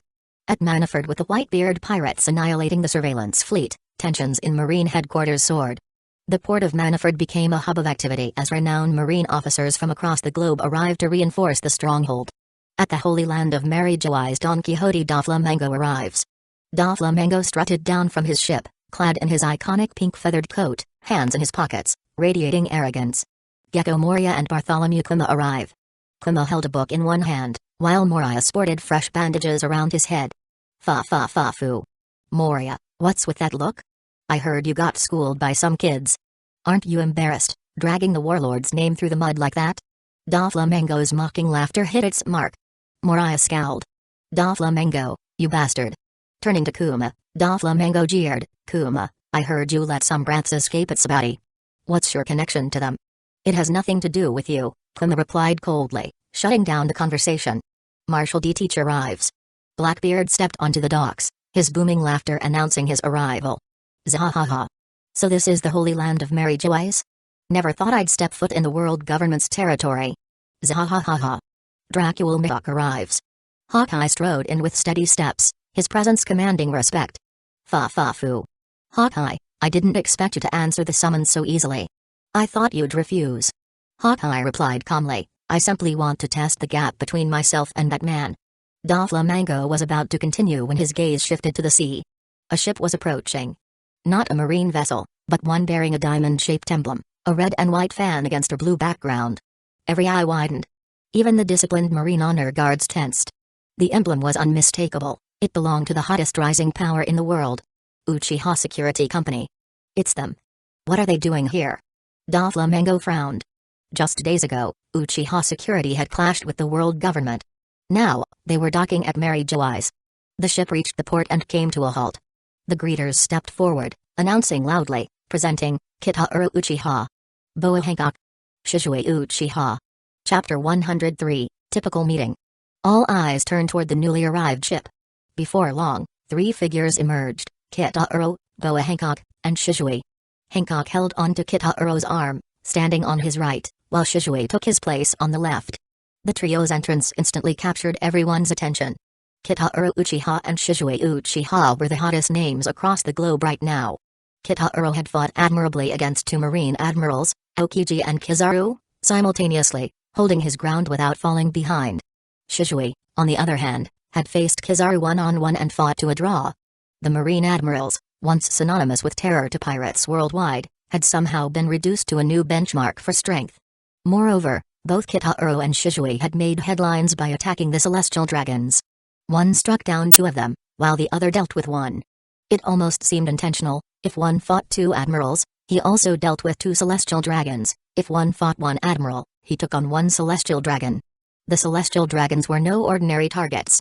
They were the world's nobles, the literal founders of the world government. For Kitahuro and Shizue to dare lay hands on them was audacious beyond belief. But what made this even bolder was their current situation. Just days after attacking the celestial dragons, they had the audacity to walk straight into their territory. Mary Joyce, the Holy Land. Did Kitahuro truly fear nothing? After all, the Marines were only one branch of the world government's forces. There were still the army and the shadowy Knights of God. So, that's Kitahuro Uchiha. Hawkeye Mihawk's eyes locked onto Kitahuro. Being a man who enjoyed staying informed, Mihawk frequently read newspapers. Kitahuro's name had caught his attention a month ago. To fight and wound 2 Marine admirals. This feat alone placed Kitahuro in a league of his own. Although the photographs in the papers weren't clear, Mihawk had noticed that Kitahuro used a blade to injure Aokiji. Not just once or twice, either. As the world's greatest swordsman, Mihawk recognized the incredible swordsmanship that Kitahuro must possess. Injuring Aokiji to such an extent was something Mihawk himself doubted he could achieve, igniting within him a burning desire to test his blade against Kitahuro's. Fufafu. After attacking the celestial dragons, they strut into Mary Joy's as if they own the place. The Uchiha security company is truly brazen. Doflamingo sneered. You don't even know the half of it, Blackbeard muttered bitterly.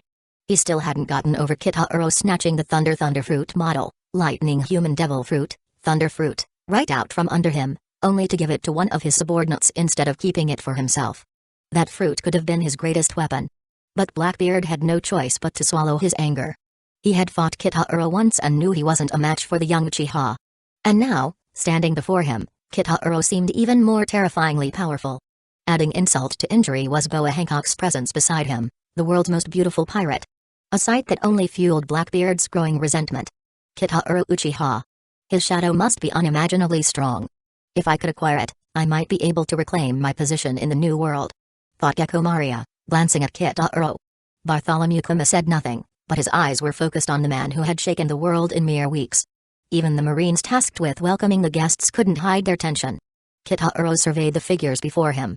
He instantly recognized the identities of those present: Don Quixote Doflamingo, Mihawk, Gecko Moria, Kuma, and Blackbeard.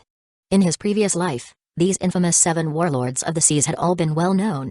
Soon, everyone gathered in the grand conference room prepared by the world government. A large round table was laden with an extravagant feast for the participants to enjoy. Not long after, Fleet Admiral Sengoku entered with his staff. Thank you all for coming, you scum of the sea. Sengoku began with a biting tone. Fufafu. Still as arrogant as ever, Doflamingo chuckled. We are here to discuss defensive strategies for the upcoming war. Fleet Admiral Sengoku, your summons was for the 7 warlords of the seas. Why is the Uchiha security company here? Doflamingo inquired, his tone laced with suspicion. Could the Uchihas have ties to the world government? To ensure the success of our plans, I issued a contract to the Uchiha security company, Sengoku replied flatly. His words stunned the room. Just days ago, the Uchihas and the Marines had been at each other's throats, and now the world government had hired them. Even more surprising was the fact that Kitahuro had accepted the job. Doflamingo turned to Kitahuro with a smirk. Fufafu. The younger generation is truly fearless. I hear your daily fee is 100 million baileys. Care to share how much the world government offered to convince you to walk into the lion's den? Kitahuro smiled. No need to keep it a secret. They're paying 2 billion baileys. 2 billion? The other 7 warlords of the seas were shocked. Just for participating in one war, Kitahuro stood to make a fortune. Even Doflamingo's expression froze for a moment. As an underground emperor, he knew how long it would take to earn that kind of money. For the others, who weren't as wealthy, the sum was downright unimaginable. Hey, Sengoku.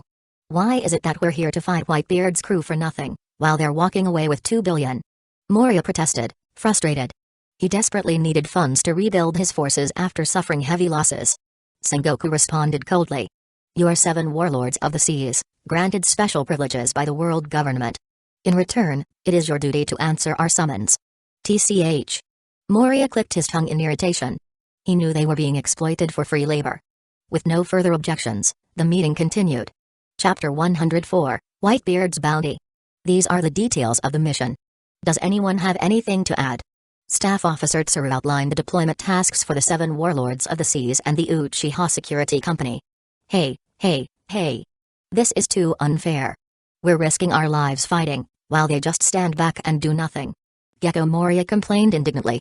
The task assigned to Kitahiro Uchiha and Shizue Uchiha was simple: stand on the execution platform and ensure Ace wasn't rescued. They're the final line of defense. If you think you're stronger than them, I can give you the job instead, Sengoku responded calmly. Humphrey. Moria fell silent at Sengoku's words. If he were truly that strong, he wouldn't be here taking orders in the first place. Although not the sharpest, Moria wasn't a complete fool. He had read enough about the Uchiha security company in the papers to understand what they represented. Kitahiro glanced at Moria, inwardly noting how this guy wasn't exactly the brightest. So, how will my payment be arranged? Kitahiro asked. Compared to their grumbles, he cared far more about his reward. We'll pay half up front, and the rest after the war concludes, Sengoku replied. No problem. Suddenly, Staff Officer Tsuru turned to Kitahiro, her tone thoughtful.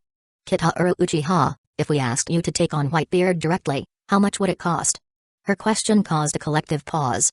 Everyone stared at Tsuru in disbelief. Sending Kitahiro to fight Whitebeard? Was she serious? That depends on the specifics, Kitahiro replied after a moment of thought. To be honest, the Uchiha security company values peace above all. We rarely take the initiative to attack others. Of course, if others target us, that's a different story. As for pricing, we charge based on the bounty of the opponent. Whatever their value, that's our fee. What? His words shocked everyone. Their eyes widened as they stared at Kitahiro. Whitebeard's bounty was a staggering 5.046 billion Baileys. Ha! You're really trying to extort us here. Sengoku scoffed, clearly annoyed. Even 2 billion was already a massive amount, and now this guy dared to ask for 5 billion? Unbelievable. Kitahiro smiled faintly. Charging based on bounty is perfectly fair, isn't it? To the world government, 5 billion is barely a drop in the ocean. But it could eliminate a major threat like Whitebeard. If anything, you're getting a bargain. Sengoku's pupils contracted slightly, his eyes narrowing. What did you just say? You're planning to eliminate Whitebeard? Kitahiro waved his hand dismissively. Relax, I'm just joking. Don't take it so seriously. I wouldn't say eliminate, but holding him off for a while? That's doable. But if you really want me to take him down, it'll cost far more than that. You young people are so arrogant, Mihawk interjected, clearly displeased with Kitahiro's tone. He couldn't tolerate someone so casually belittling a legend like Whitebeard, the so-called strongest man in the world. Kitahiro chuckled at Mihawk's remark. Call it arrogance or confidence. It doesn't matter. The Uchiha security company operates on one principle: we deliver what we're paid for. The price reflects the job. Suddenly, Tsuru intertwined her fingers and rested her chin on them, her gaze locking onto Kitahiro. If we agree to that amount, I'd expect Shizue to step in if you falter. What? Her suggestion shocked everyone. Sengoku, the 7 warlords of the seas, and even the surrounding strategists. Staff Officer Tsuru. One of the other strategists immediately tried to protest. Tsuru raised her hand to stop them. I know this is surprising, but this is a war we cannot afford to lose. While Kitahiro alone may not be enough to defeat Whitebeard, 2 individuals with admiral-level strength stand a much better chance. Even Kitahiro hadn't expected Tsuru to make such a bold proposal. A sly smile crept across his lips. Fine by me. He actually agreed? Everyone was dumbfounded. Was this kid insane? Didn't he realize that if the Uchiha security company clashed with Whitebeard and both sides were gravely weakened, the world government might turn on them and wipe them out? The possibility was very real. This was, after all, the Marine headquarters, teeming with elite forces. Reinforcements from the world government could also arrive at any moment. But Kitahiro remained unfazed. If Tsuru was bold enough to suggest it, why shouldn't he follow through? All right, let's finalize the deal, Tsuru declared.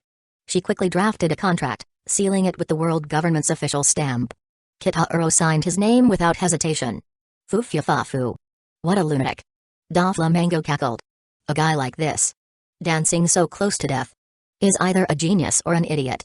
Security company. More like a hitman agency in disguise, he added with a smirk. TSK. Eating so much. Aren't you afraid you'll choke? Moria muttered enviously. The sheer amount of money on the table could have allowed him to rebuild a bigger, stronger pirate crew. Zahahaha. Blackbeard remained silent, though his laughter hinted at his own scheming. His plan was progressing smoothly, and once it succeeded, he intended to deal with both Kitahiro and the Uchiha security company. Humphrey. Mihawk let out a cold snort. He had thought Kitahiro might be a swordsman worth his time, but this lust for fame and fortune disgusted him. Such a man was unworthy of his blade. Kuma, expressionless as ever, kept his thoughts hidden. The Empress, on the other hand, cared nothing for any of this. Her eyes were solely on Kitaro. Her man was bold, charismatic, and unafraid to make waves. It only deepened her admiration for him. After the meeting concluded, Kitaro and his team were escorted to lodgings at Marine headquarters to rest until the day of the final battle. Not long after, several large chests filled with money were delivered straight to Kitaro's room. Chapter 105, Full Army. Kitaro, Shizui, and Boa Hancock opened all the chests in front of them. Inside the chests were neat stacks of cash. Each chest contained 100 million, and there were 25 chests stacked before them. As there were all 2.5 billion baileys. This. All of this. Gulp. Shizui Uchiha couldn't help but swallow hard at the sight of so much money. To be honest, the golden bell from before had already amazed him, but that was more of a treasure to admire than something he could spend. Now, seeing these 25 chests of cold, hard cash, equivalent to 2.5 billion baileys, he was utterly stunned. In his entire life, he had never seen this much money before. Boa Hancock's eyes sparkled as well. Despite 13 years of looting since setting out to sea, she had never seen such an enormous sum of cash all at once other than the gold they got. While her accumulated plunder over the years might have reached 2.5 billion baileys, most of it had been spent immediately. After all, Amazon Lily was a nation, and maintaining a country's expenses was no small feat. As a result, she barely had any savings left. Kitaro. You're incredible. Hancock, overjoyed, jumped onto Kitaro, wrapping her long legs around his waist. At 1.8 meters tall, her legs locked tightly around him, forcing Kitaro to steady her by supporting her backside. All of this money is now under your care, Kitaro said calmly, though he himself was inwardly overwhelmed. Oh my god. Oh my god. Oh my god. Seeing so much money piled up in front of him was beyond anything he could have imagined. When he casually named a price of 5 billion earlier, it was just to show off. He hadn't truly grasped how enormous that sum was. Now, with 2.5 billion right in front of him, the sheer magnitude was finally sinking in. Trying to remain composed, Kitaro reminded himself, it's just 5 billion. Wealthy people on Earth have net worths in the hundreds of billions. This is nothing. Some big corporations even owe trillions. 3 billion wouldn't even cover their monthly interest payments. Despite his internal pep talk, Kitaro couldn't stop the corner of his lips from curling into a smile. Money. So much money. Back in his pre-reincarnation days, he wouldn't have dared to dream of earning such a fortune in one go. Indeed, reincarnation had been the best thing of his life. All of this? Under my care? Hancock's adorable face was filled with astonishment. This was an unimaginable amount of money. Kitaro smiled and said, this money was earned by the Uchiha Security Company, so naturally, it needs to go through the company's accounts. You are the company's vice president and its mistress, so taking on the role of CFO shouldn't be an issue, right? No problem. None at all. Hancock had always been excellent at managing finances. But where will we store all this money? For now, it'll go into Amazon Lily's treasury. The Uchiha Security Company didn't yet have its own headquarters or territory. Kitaro planned to establish a nation in the future, at which point the main office and funds would be transferred there. Amazon Lily was a fine place, but it was more of a secluded paradise. Ideal for hiding away but unsuitable for the expansive development of the Uchiha clan. If they wanted a foothold in this world, they'd eventually have to venture into the new world. Kitaro and Hancock secretly transported the money back to Amazon Lily before returning to the hotel. No one knew they had even left. Meanwhile, tension was rising worldwide. Whitebeard had attacked a marine surveillance ship and disappeared from their radar, signaling that the battle was imminent. Families of marine personnel in Manafort were evacuated to Sabati Archipelago. Large screens were set up under the red trees of Sabati, broadcasting the execution in real time via surveillance cameras installed at Manafort. Journalists flocked to the area, knowing this would be a headline-making event they couldn't afford to miss. As the days passed, the day of the execution finally arrived. 3 hours until the execution. Bring the prisoner to the platform. 2 guards escorted Ace to the execution platform. Look. It's Ace. As Ace knelt on the platform, the countdown to his execution began, sending waves of tension through the crowd. Stay vigilant. No matter what happens, just hold on for 3 more hours. By then, it will all be over. Justice will prevail. Vice Admiral John Giant's booming voice echoed across the port, his words stirring up the gathered marine forces. Oh oh. The 10,000 elite marines shouted in unison, their voices shaking the battlefield. Manafort was surrounded by 50 marine warships, and heavy cannons lined the fortified walls, ready to unleash a barrage on the Whitebeard pirates from any direction. The warlords of the sea stood at the front lines. The world government didn't give the warlords any chance to slack off, assigning them all to the primary defense line. This arrangement didn't bother the warlords much, as they understood the stakes. Behind them were the main marine forces. 10,000 strong. Even further back were the admirals. Below the execution platform sat Aokiji, Okainu, and Kizaru. On the platform itself, apart from the two executioners, stood Kitauro and Shizui. Hey, look! Up on the execution platform. Isn't that Kitauro Uchiha and Shizui Uchiha from the Uchiha Security Company? The duo had become widely recognized figures lately. If it weren't for the hype around the Whitebeard pirates, the Uchiha Security Company would still be dominating the headlines. Yeah, it's them. I even saw them on this island. Aren't they wanted by the world government? Why are they standing with the marine? I know. I heard a rumor that the world government hired the Uchiha Security Company for an enormous fee. No way. Would the world government really hire criminals? It's true. I heard the price was more than 5 billion Baileys. Chapter 106, Breaking News. What did you say? 5 billion? Everyone who heard the figure was stunned. That was an astronomical amount of money. For the world government to spend such an enormous sum to hire the Uchiha Security Company. Wasn't that too extravagant? Hey, hey, hey. Why are those Uchiha security guys here? And right above us? Aokiji muttered in irritation as he glanced upward. He still harbored some frustration over being injured by Kitauro during the Judicial Island incident. Moreover, Kitauro Uchiha and Shizui Uchiha were officially wanted criminals of the world government. Having these two standing here wasn't just an insult to Manafort but a slap in the face of the marine admirals. No helping it. It's a decision from above. Roswald and his family made a huge fuss about it in Mary Jo eyes but couldn't change the orders. Kizaru, reclining lazily with his legs crossed, trimmed his nails with a small clipper. He, too, found it hard to understand. After all, these two had directly attacked celestial dragons. Yet the 5 elders still chose to hire them. Handling Roswald's outrage had been left to Sengoku, who was utterly fed up with the ordeal. Humphrey. Just a couple of criminals. You two couldn't take them down and ended up tarnishing the Marine Admiral's reputation. Okainu scoffed, his voice laced with discontent as he directed his ire at Aokiji and Kizaru. Aokiji frowned, retorting sharply, "Oh, it's so easy, isn't it? If you've got the guts, Okainu, go capture them yourself." Okainu sneered coldly. Humphrey. Once this is over, I'll deal with that brat myself and restore the Admiral's honor. Kizaru, witnessing the bickering, maintained his indifferent attitude, as if the whole thing had nothing to do with him. So many people. Shizui couldn't help but marvel at the sight of the massive marine forces assembled before him. Compared to this, the battles back in the ninja world seemed minuscule. Even Hidden Leaf Village couldn't muster this many troops, he remarked. Kitauro responded, and this is just a fraction of the Marine's global force. Don't forget, the world government also has its army and the Hidden Knights. That's how they've maintained their dominance for 800 years. His gaze shifted to Ace, kneeling on the execution platform. It was his first time seeing Ace in person. Back when he watched the anime, Ace's death had been deeply upsetting. Now, standing in a position where he was aiding in the execution of Ace, Kitauro couldn't help but find the irony of fate both bitter and fascinating. But the sorrow he once felt had long been tempered by years of personal growth. He could now look at this moment with detachment. After all, it was simply a matter of differing positions. Sengoku and Garp ascended the platform at that moment. It's decided, Garp. I'm revealing everything. Do what you want. I'm heading down.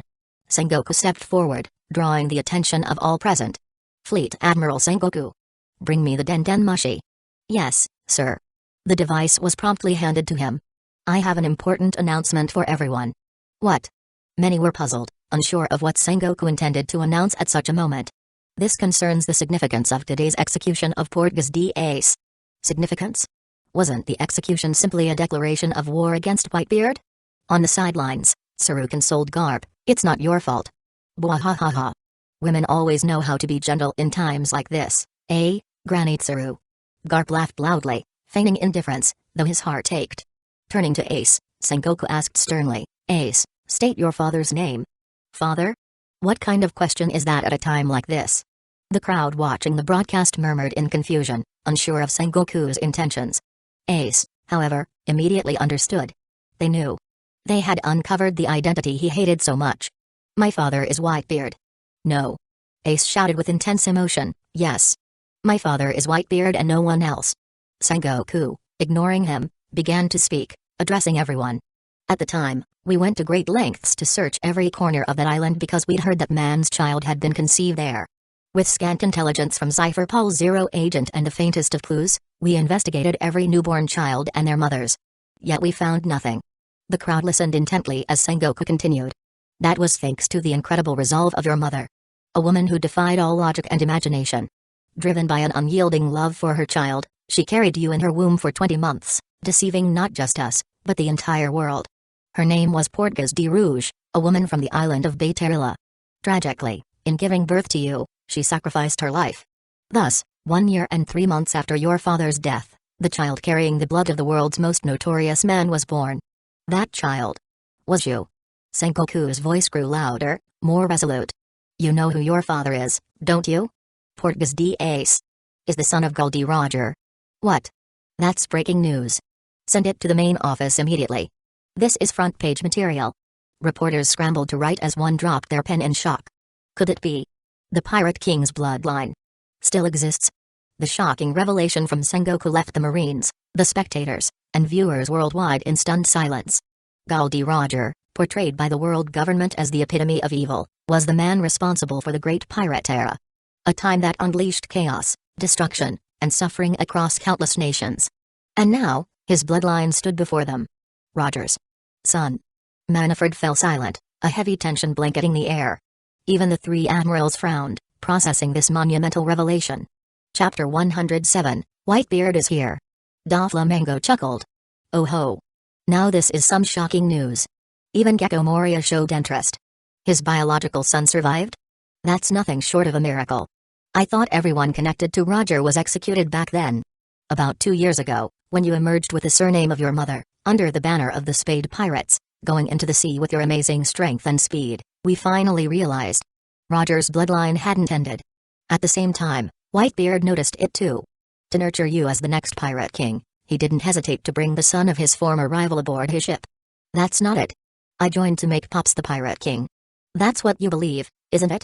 But in truth, the only reason we didn't act recklessly was because Whitebeard was protecting you. If left unchecked, your potential would inevitably place you at the pinnacle of the next pirate era. Which is why taking your head here today holds such great significance. Even if it means escalating into an all-out war with Whitebeard. Whoa oh oh oh oh oh. All the Marines raised their weapons and shouted in unison. Fleet Admiral Sengoku. Urgent report. The gate of justice has opened without any orders being issued. We've lost contact with the control room. A Marine officer reported from the rear. What? Sengoku's expression darkened. How could such an incident happen at this moment? Kitahuro understood immediately. Blackbeard must have made his move. Suddenly, Kitahuro sensed something. He turned to Sengoku and said, Fleet Admiral, the enemy has arrived.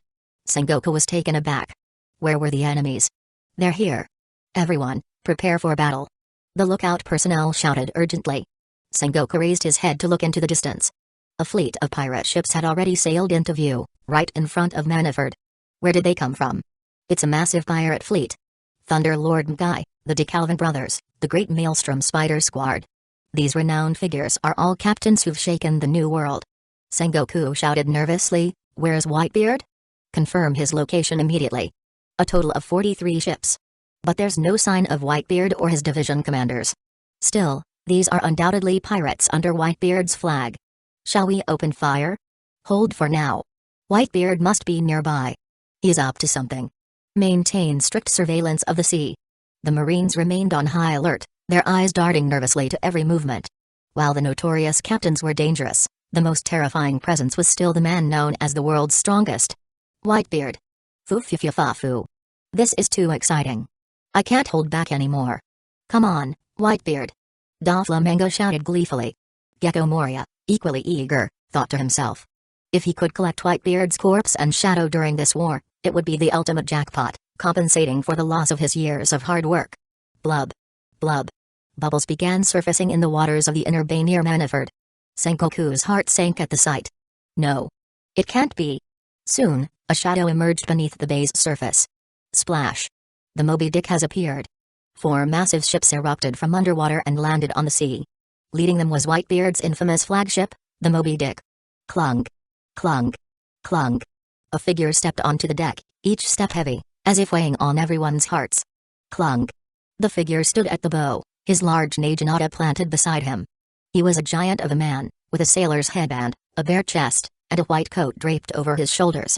The most striking feature was the crescent-shaped white mustache on his face. Sengoku's expression grew grim. Whitebeard. Gorura. It's been decades, hasn't it, Sengoku? My beloved son, are you doing well? Gorura. To think he's gotten this close. Our plans have failed. Sengoku's face turned sour. According to his strategy, the moment Whitebeard's fleet appeared, the Marines were to unleash full-scale bombardment. Even if they couldn't eliminate them all, it would significantly weaken them. But Whitebeard had already thrown those plans into disarray by appearing right at their doorstep. Hold on a little longer, Ace. Pops. Ace couldn't suppress his emotions as he saw his father, Whitebeard, arriving with such overwhelming force to rescue him. Whitebeard, though calm on the surface, was boiling with rage inside. He crouched slightly, crossed his arms in front of his chest, then swung his fists to either side. Crack. Rifts appeared in the air. What? The atmosphere cracked? A sequake. As Whitebeard's longtime adversary, Sengoku instantly recognized the technique. The space itself seemed to warp, the entire Manafort Island trembling violently. Though it settled quickly. Pops. Everyone. It's my fault. I ignored everyone's warnings and acted on my own. Why didn't you just let me perish? It's because of my recklessness that you're here. Ace shouted emotionally. He couldn't bear that Whitebeard, whose health was already deteriorating, had came to save him. Whitebeard interrupted him. No, son. I told you to go. Liar. Don't lie to me. You clearly tried to stop me back then. I told you to go. Isn't that right, Marco? Oh, I heard it too. You've endured a lot, Ace. In this sea, everyone knows. Anyone who harms our crew won't live to tell the tale. Anyone who hurt you will pay, Ace. Wait for us. We'll save you soon. Prepare to die, Marines. The pirates roared with battle cries, vowing to destroy Manafort, kill the admirals, and take down the fleet admiral. Aokiji frowned. What a troublesome bunch. Akainu crossed his arms. It's too late for words now. Kizaru muttered, this is so annoying. He remembered how much Kitauro Uchiha and Shizue Uchiha had irritated him in the past. And now, even these stray dogs, who would normally flee at the sight of him, had the audacity to invade Manafort and shout openly. They were only this bold because of Whitebeard's reputation. Without him, these pirates wouldn't even warrant attention. Kaihaha.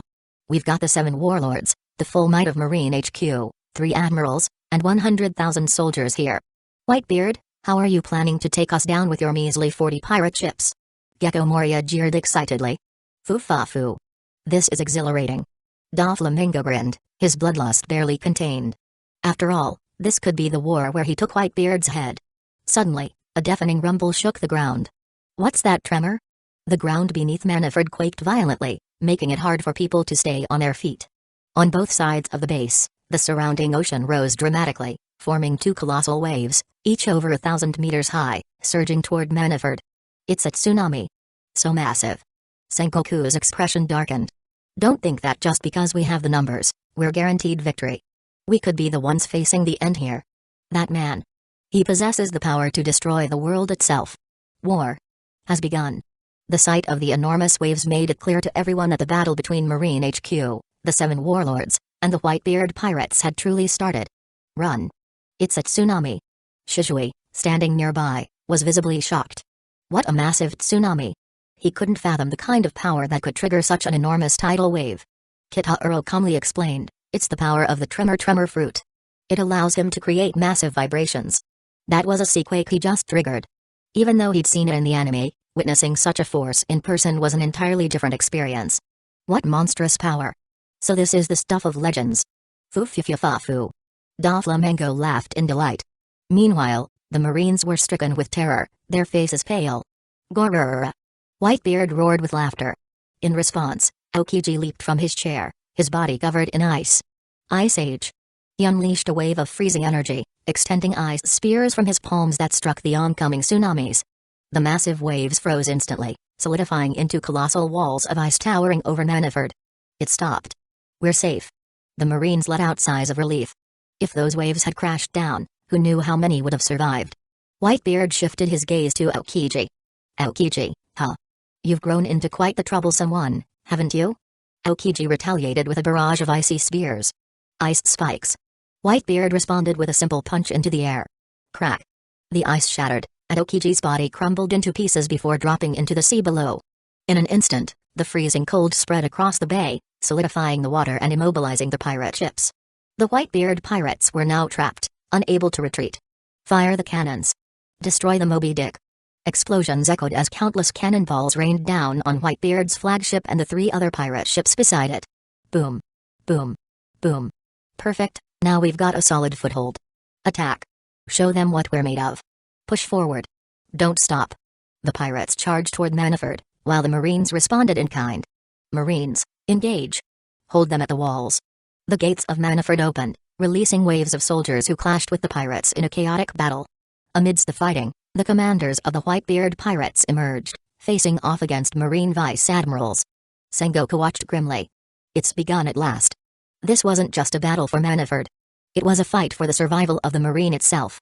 If they lost, the world would descend into chaos, and the credibility of the world government would crumble. Nations might withdraw their allegiance, leaving the world in turmoil. But if they succeeded in defeating Whitebeard, the Great Pirate Era would end. The Marine had staked everything on this gamble. Kitaro Uchiha, it's your turn. Sengoku turned to Kitaro. Kitaro raised an eyebrow, feigning surprise. What? Isn't the main character supposed to show up last? He'd planned to observe for a while longer, but Sengoku was already demanding action. Sengoku's face darkened. Do you think this is a joke? You signed a contract and took the money. Kitaro waved dismissively. Fine, fine. It's just a bit of cash, no need to be so stingy. A bit of cash.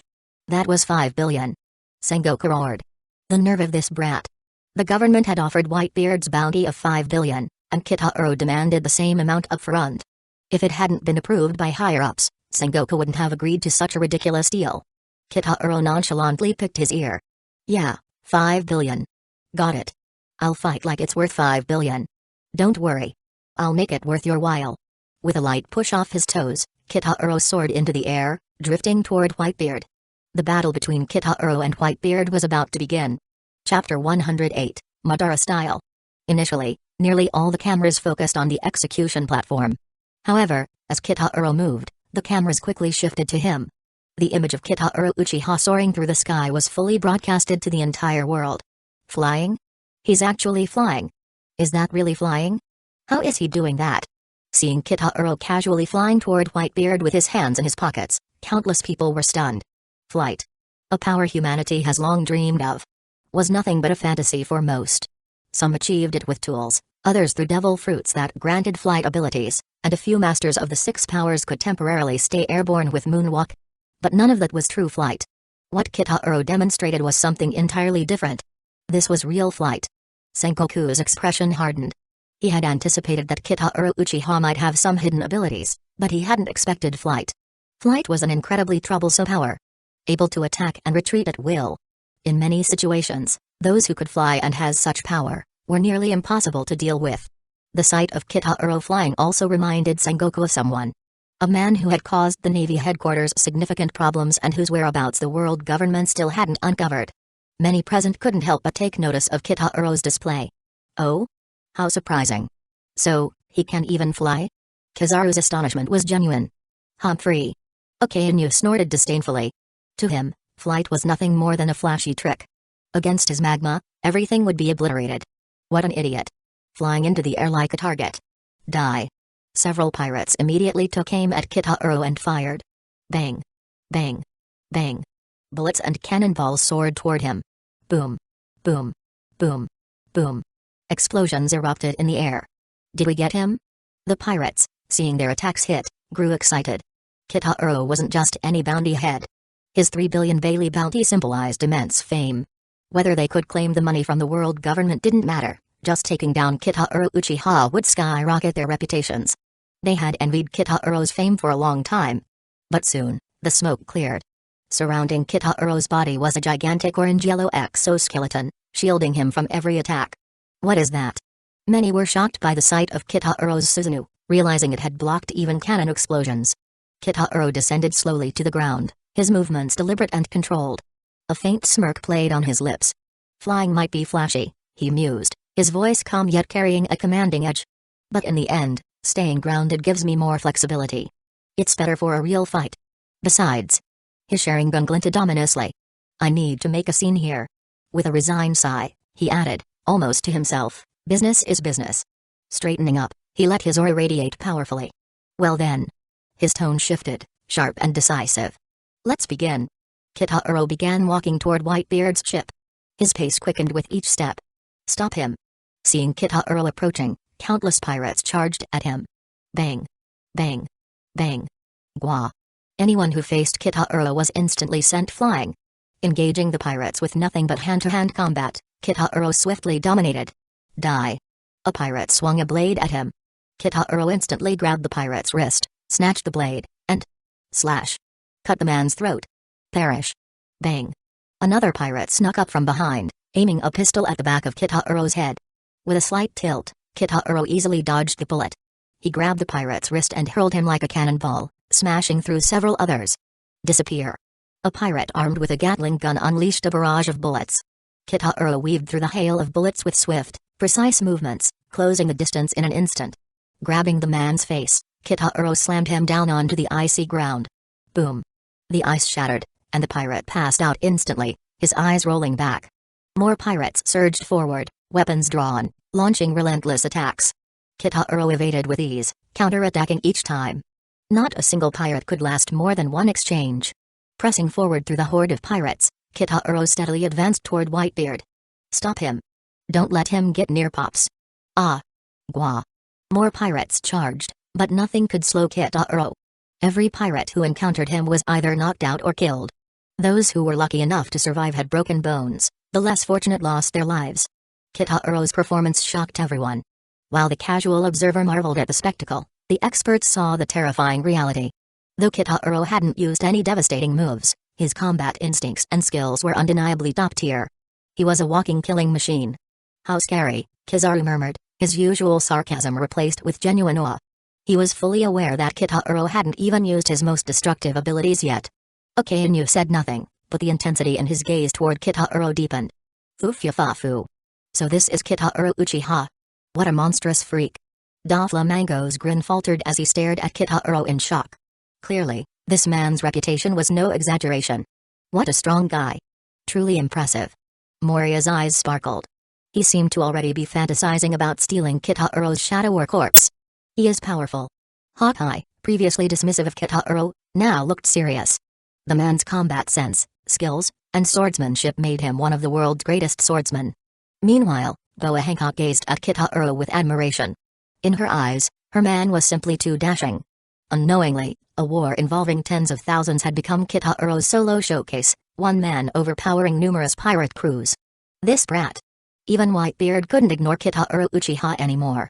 I won't let you near Pops. Bellowed Rikuyo, Whitebeard's 7th Division commander, as he swung his spiked flail with deadly force toward Kitahuro. With a slight tilt of his head, Kitahuro effortlessly dodged the attack. His hand shot out, gripping the chain mid-swing, and with a sharp yank, he countered. Arg! Rikuyo grunted as he was wrenched off his feet, flying straight toward Kitahuro. Smack! Kitahuro's hand closed around Rikuyo's throat in one fluid motion, lifting him off the ground as though he weighed nothing. His Sharingan flared, the crimson eyes glinting ominously. Do you also wish to dance?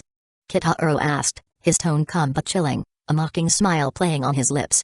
Chapter 109, Showing Off. Ugh. Ugh. As Kitahuro tightened his grip, Rikuyo's face turned red. Even his armament hockey couldn't fend it off.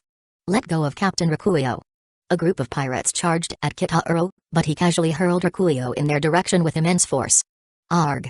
Rikuyo was sent flying like a ragdoll. I've got him. Arg. Yug. The pirates attempting to catch Rikuyo were knocked down like dominoes as he collided with them. Around the world, those watching the broadcast were in awe of Kitahuro Uchiha's overwhelming strength. His dominance on the battlefield was simply terrifying. The oppressive aura he exuded, walking through an army as if it were empty air, was unmatched. These weren't mere foot soldiers, the pirates present here were no nobodies. Many of them were infamous figures in the New World. Yet, in Kitahuro's presence, they all seemed insignificant, reduced to mere cannon fodder. The reason was simple. Kitahuro Uchiha was far too powerful. So, that's Kitahuro Uchiha. Is he really this strong? Many had only read about him in newspapers or heard tales of him through rumors. Seeing him in action for the first time, however, was a different story. Some pirates had previously thought the world government's decision to place a 3 billion beery bounty on Kitahuro was an exaggeration. But now, they understood. This wasn't an overreaction. Kitahuro truly deserved it. Water 7. The central plaza surrounding the live broadcast screen was packed with onlookers. The mayor of Water 7, Iceberg, along with the leaders of the Galley Law Company and numerous citizens, were all glued to the broadcast. Mr. Kitahuro is amazing. Yeah, he's so strong. As expected of Mr. Kitahuro. The Uchiha Security Company had now become the city's new pride, same like the Galley Law Company. Kitahuro Uchiha had become a local idol. Handsome, powerful, and kind. He was flawless. Many young women in Water 7 had already declared him their dream man. Iceberg was equally excited. In hindsight, cutting ties with the world government had been a bold, even reckless, decision. While he could have dealt with the consequences personally, he would never have forgiven himself if it brought harm to Water 7. Now, however, it was clear his decision had been the right one. Kitahuro truly had the power to protect Water 7. Amazon Lily. Kitahuro had previously purchased a high-quality broadcast transponder snail for Amazon Lily so that the Uchiha clan station there could stay informed about the outside world. In the past, Amazon Lily's location in the Combelt had been a natural defense, isolating it from external threats. However, with advancements in seastone technology, the Combelt was no longer an impenetrable barrier. Amazon Lily needed to prepare for the future.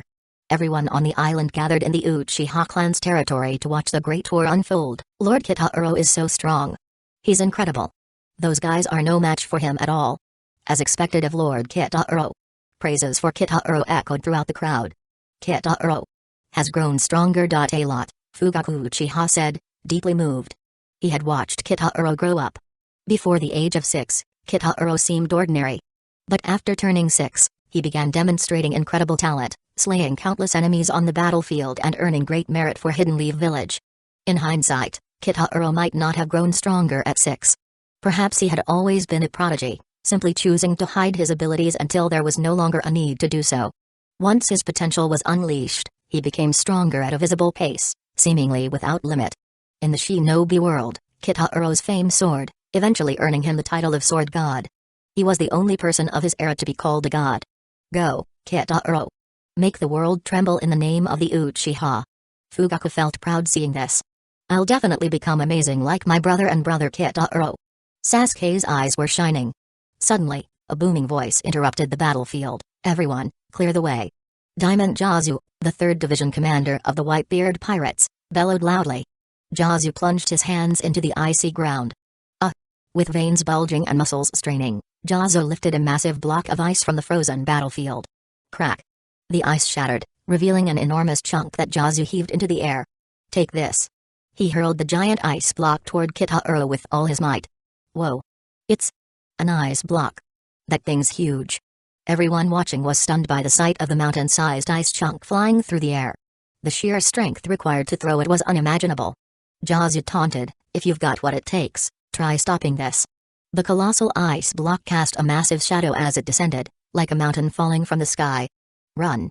Pirates and marines alike scrambled to get out of its path. Kitahuro, however, remained unfazed.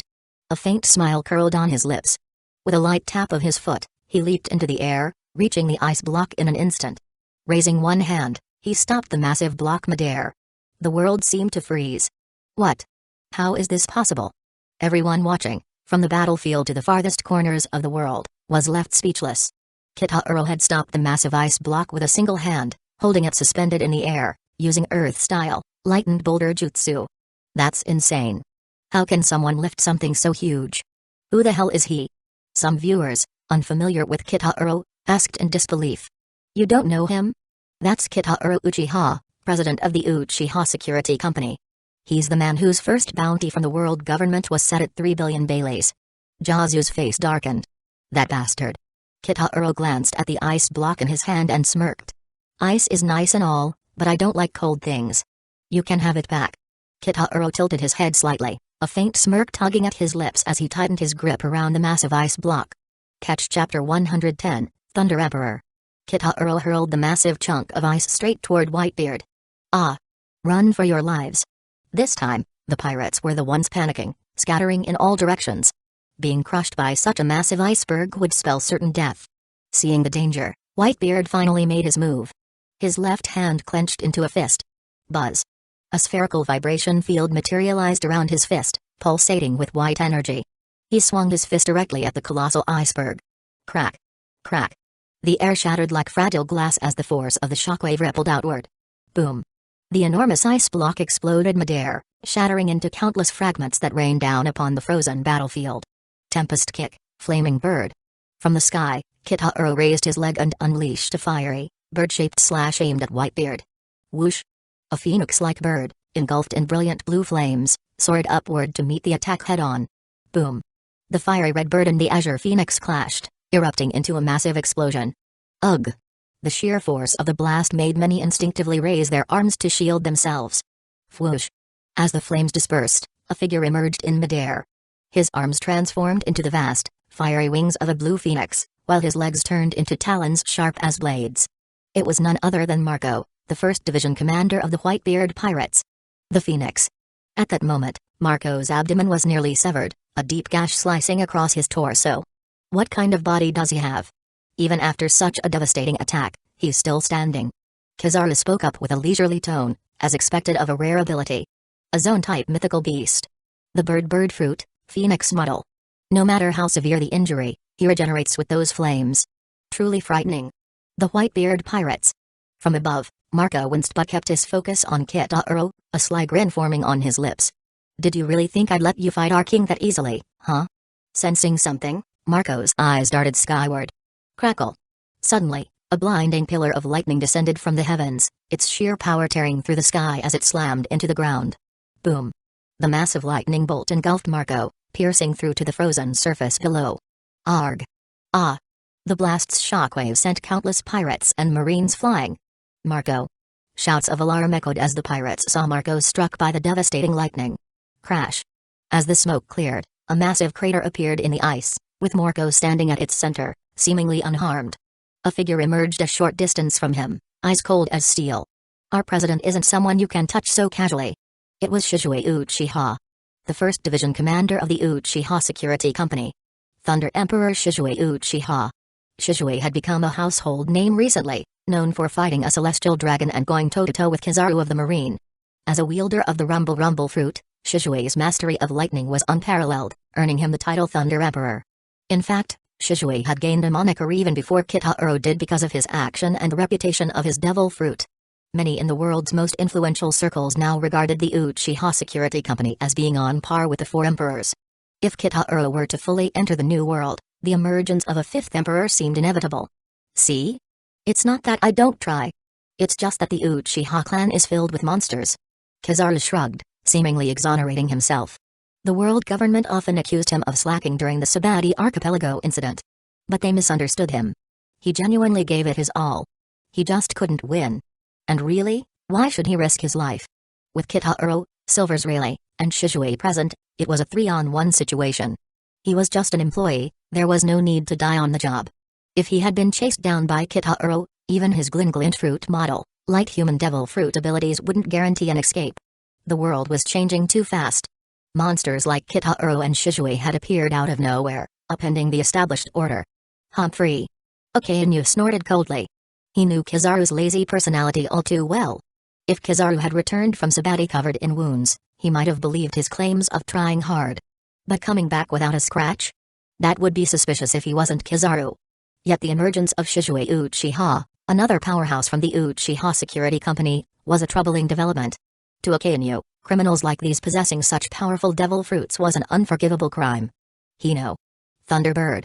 Crackle. Crackle. Shizue brought his pinky and index fingers to his forehead, forming a quick hand seal. His body pulsed with radiant electricity as a massive bird of lightning took shape before him, hurtling toward Marco at incredible speed. Even though Shizue possessed a devil fruit, his ninja background gave him a unique edge. His mastery of hand seals allowed him to control his techniques with unmatched precision. In Kitaro's eyes, Shizue's moves resembled divine lightning techniques, awe-inspiring and elegant. Every time Kitaro watched Shizue fight, he couldn't help but feel envious and regretful. If I'd eaten that fruit myself, I'd be this cool too. There was a saying, strength might be temporary, but being cool? That was forever. Blue flame shield. Marco conjured a rotating,